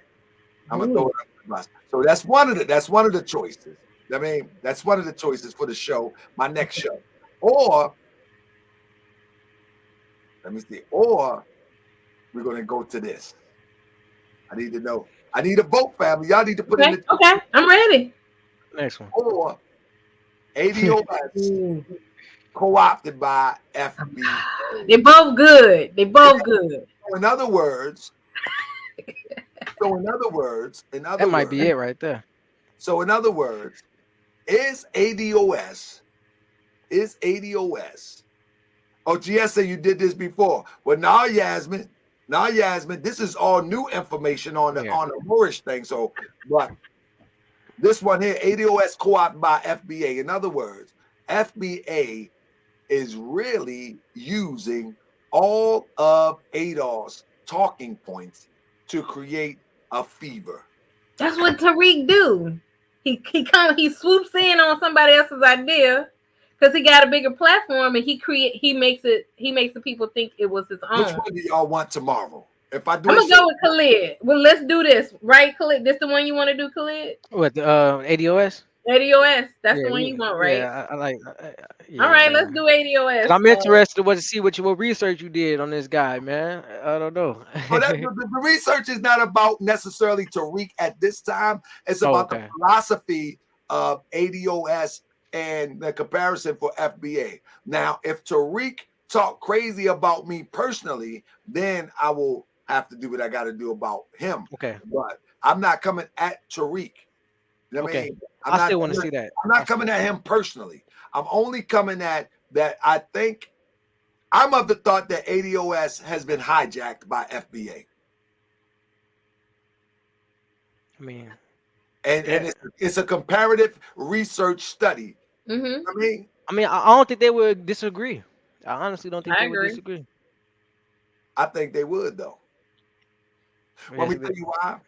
Because the reason why is because it's like FBA is being pushed as an original movement and original thought.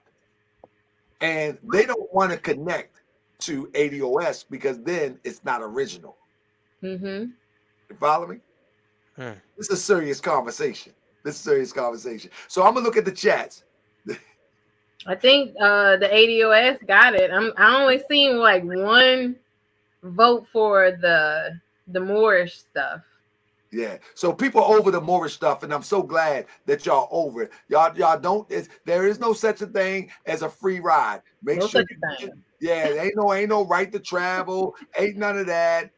You know, Reza tried to hit that demonstration too. Y'all remember that when he went to court? He tried to hit the Moorish joint. You don't have jurisdiction. Like that was so crazy. Like for that move alone, why would he be allowed to speak for the NOI? Oh, why did I bring that up? You don't have no jurisdiction over me. Yeah, and let me tell you something. As long as you walk on this soil, they got jurisdiction. Man, he's still fighting his case though, so you know he's still fighting his case. All right, so we're gonna do ADOS on the next show. We're gonna do ADOS on the next show. And I got an interview with a sister who had experience in the Nation of Islam that would agree with Sister Minister. She was a MGT, right?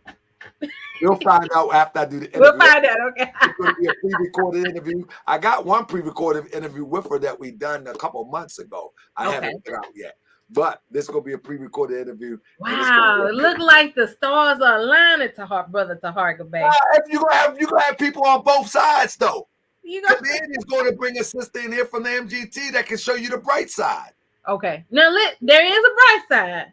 But it's clouded by the dark side. My thing is this.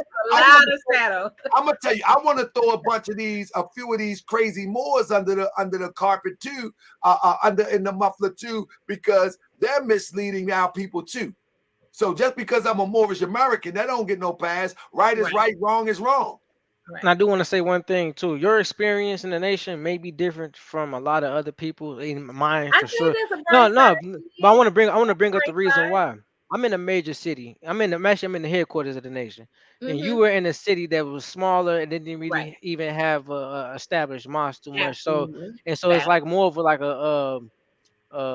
some people trying to make their own nation inside. Absolutely, I would concede to that. So that could also be contributed to your experience exactly. As well, so. But that's not how. Well, yeah, it's not enough room to kind of like go rogue or whatever. Absolutely. Right. We don't roll like that, man. No roguing in Chicago. I got you, brother. Yeah. That's you, Rodney. I'm not gonna dox myself, brother. Rodney trying to find what city. I'm gonna find out. I'm gonna make some calls tomorrow and find out about Brother Minister. Yeah, you listen. What is his name? You know, that's like that. Yo, remember the brother I put in the back chat? Yeah, you know, listen. He know, listen. I talked to him. I said, yo, let's talk to him. He'll definitely. I'm sure he ain't gonna answer my phone call. Oh, yeah, he definitely will. We got to hear that other side of the story. Let's do it, Khallid. Like, yo, find him, sis, because find the brother Taharka. You might have set him crazy. I can't wait. Oh man, you ain't set him crazy. Got the MGTs out here well, you know. Out here thinking about fornication. Actually got another female who know about the principles of Islam or the NOI, knew about them, saying, you know, Allah is gonna, you know, Allah knows what's best out here. She was definitely gonna fornicate with him. I want to say, to beat me up. Are you sure you ain't set him crazy? Yo, it was a crazy situation, but the fact that he could find females answer the question. Yo. No, don't be blaming me, Khallid. We got to take accountability. I'm trying to keep him on the right path, Khallid. We got to take accountability on all ends. No, I ain't taking accountability for no F-boy behavior. You met him. Where did you meet him at? He was on one of the Sinetta shows or something? Remember when that was rolling with the crew? Not rolling with the crew. We were what they called it, a blog talk radio, and right? Found my YouTube page. Recorded for about a year, moved me up to upstate New York with him. You know, we had the ceremony. That's my wife. You know, that's my husband. Okay, get your brother polite. You went for that. Say that again. He hit you with a brother polite. No. Because I was like questioning brother polite from the very beginning. But I actually thought that, you know, he he actually was like his intentions was true. So, right. Dang. Woo. Anyway, let me get out of here, bro. I appreciate you, Khalid. I'm gonna text you tomorrow, brother. We got to do this again. I want y'all to support Khalid. Khalid, I hope you set an IG up or Twitter or YouTube or something, bro. And man, take your time, man, and so the young generation can have someone that's their age to listen to. I'm sorry. Yes, I'm here. I'm here. I've been thinking, because I know it's not really my field, but like I might have to jump in because I've been once a week, man, you can put up encouraging words out there for your generation. Yes, sir. Because one thing I have a problem with is people that's my age that they don't know when to sit down and shut up. For real. You got I just left a phase of dealing with this Black Power movement as it relates to these militias and these people running around with guns. Half of them got bare bellies where they can't see their feet. They looking all crazy. They winded when they marching, but they always want to march. Like, sit down already.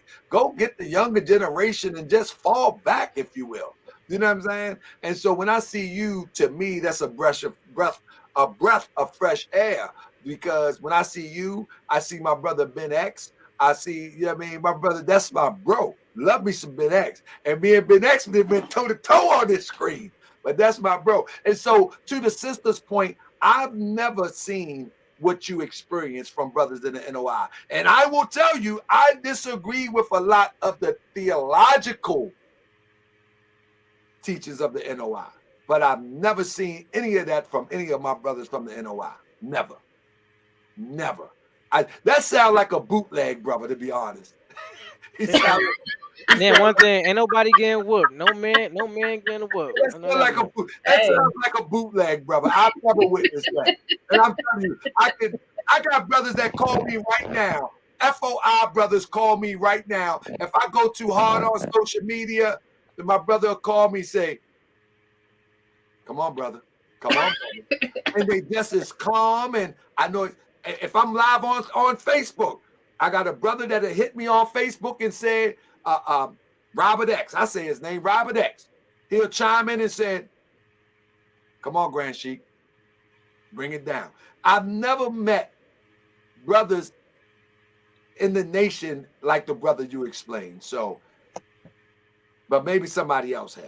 You know what I mean? Now they out there. I can contest to that. They out there, but you know. Now, I've never met them though. That's all. I just want the sister to. Sisters were running into him, Taharka. What you heard? There was a couple of sisters that was on the last panel that ran into something like that, right? You know, you're not going to hear a majority of the time. But it's crazy though, because I've been around brothers in the nation for my whole life, and we used to debate brothers in the nation and ready to go to fisticuff about this information in the early 90s. You know what I'm saying? But we never seen an undisciplined brother in the sense of what that's you talking about. Brother they're very disciplined in public, right? But behind closed doors. You see what I'm saying? He was disciplined in public. Him and some others, Khallid. There's a lot of other NOI brothers that's out here, you know. Or listen, in any organization, you're gonna have some brothers, and even when the white men, when they have their organizations, when they get, they get dealt with too, I guess, publicly and privately as well. So there's brothers of all colors, men of all races that are acting the F up. A lot of F boys in a lot of religions, and a lot of F boys in all kind of races. So it's not just let's be clear. I'm not here to just get on brothers and especially in men in the NOI. I'm just saying that because I just basically been black and been in all black organizations organizations where there's just either 100% black people or 99.9% black people. Like, sisters are getting a raw deal. I think I meet a lot of good brothers, a lot of good sisters, and I'm a credit to myself. I'm gonna take responsibility, and then I'm gonna run. Sometimes we attract our own selves.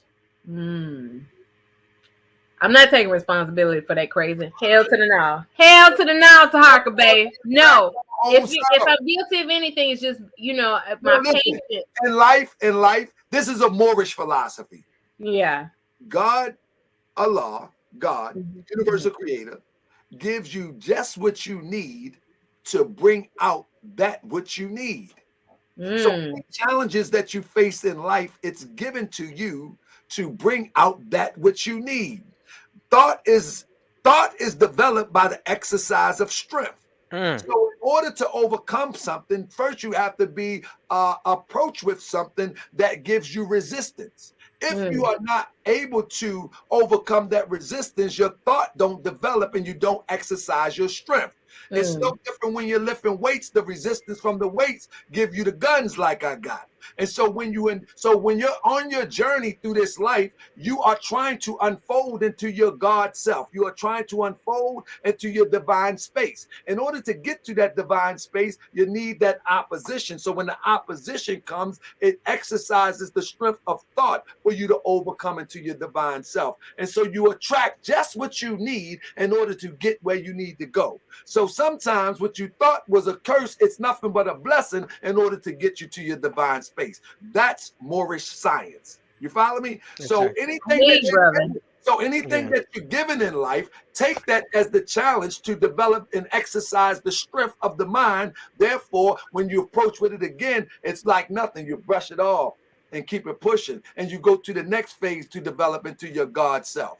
And then the way that you think, you will bring it right to you. If you think divinely, divine come to you. If you think superbly, supremely, it comes right to you. So first you got to overcome those things that's sent to you to get you to that space. So take the challenge and do it with a smile. The toil is a joy. The work is a joy. Overcome, get to the other side, and get to the best side of life. That's what I got to say for that. Peace. Great ending, right? Great ending, yes, That's sir. what it is. That's Moorish science. I usually don't try to overflow the show with Moorish science because people say I'm proselytizing, but I thought that fit right good. Take those challenges, develop, exercise. Strength is developed. A thought is developed by the exercise of strength. Yeah. Yes, sir. Exercise your strength. Peace and love, family. I be that more you gon' remember. I'ma be that more you gon' remember. I be that more you gon' remember. To Harker Bay front line till the law call my number. I be that more you gon' remember. I'ma be that more you gon' remember. That's right. I be that more you gon' remember. To Harker Bay front line till the law call my number. If you a friend of the Moors, then you a friend of mine. I was told to watch my enemies, now hold my line. Those that speak against the prophet, they speak against me.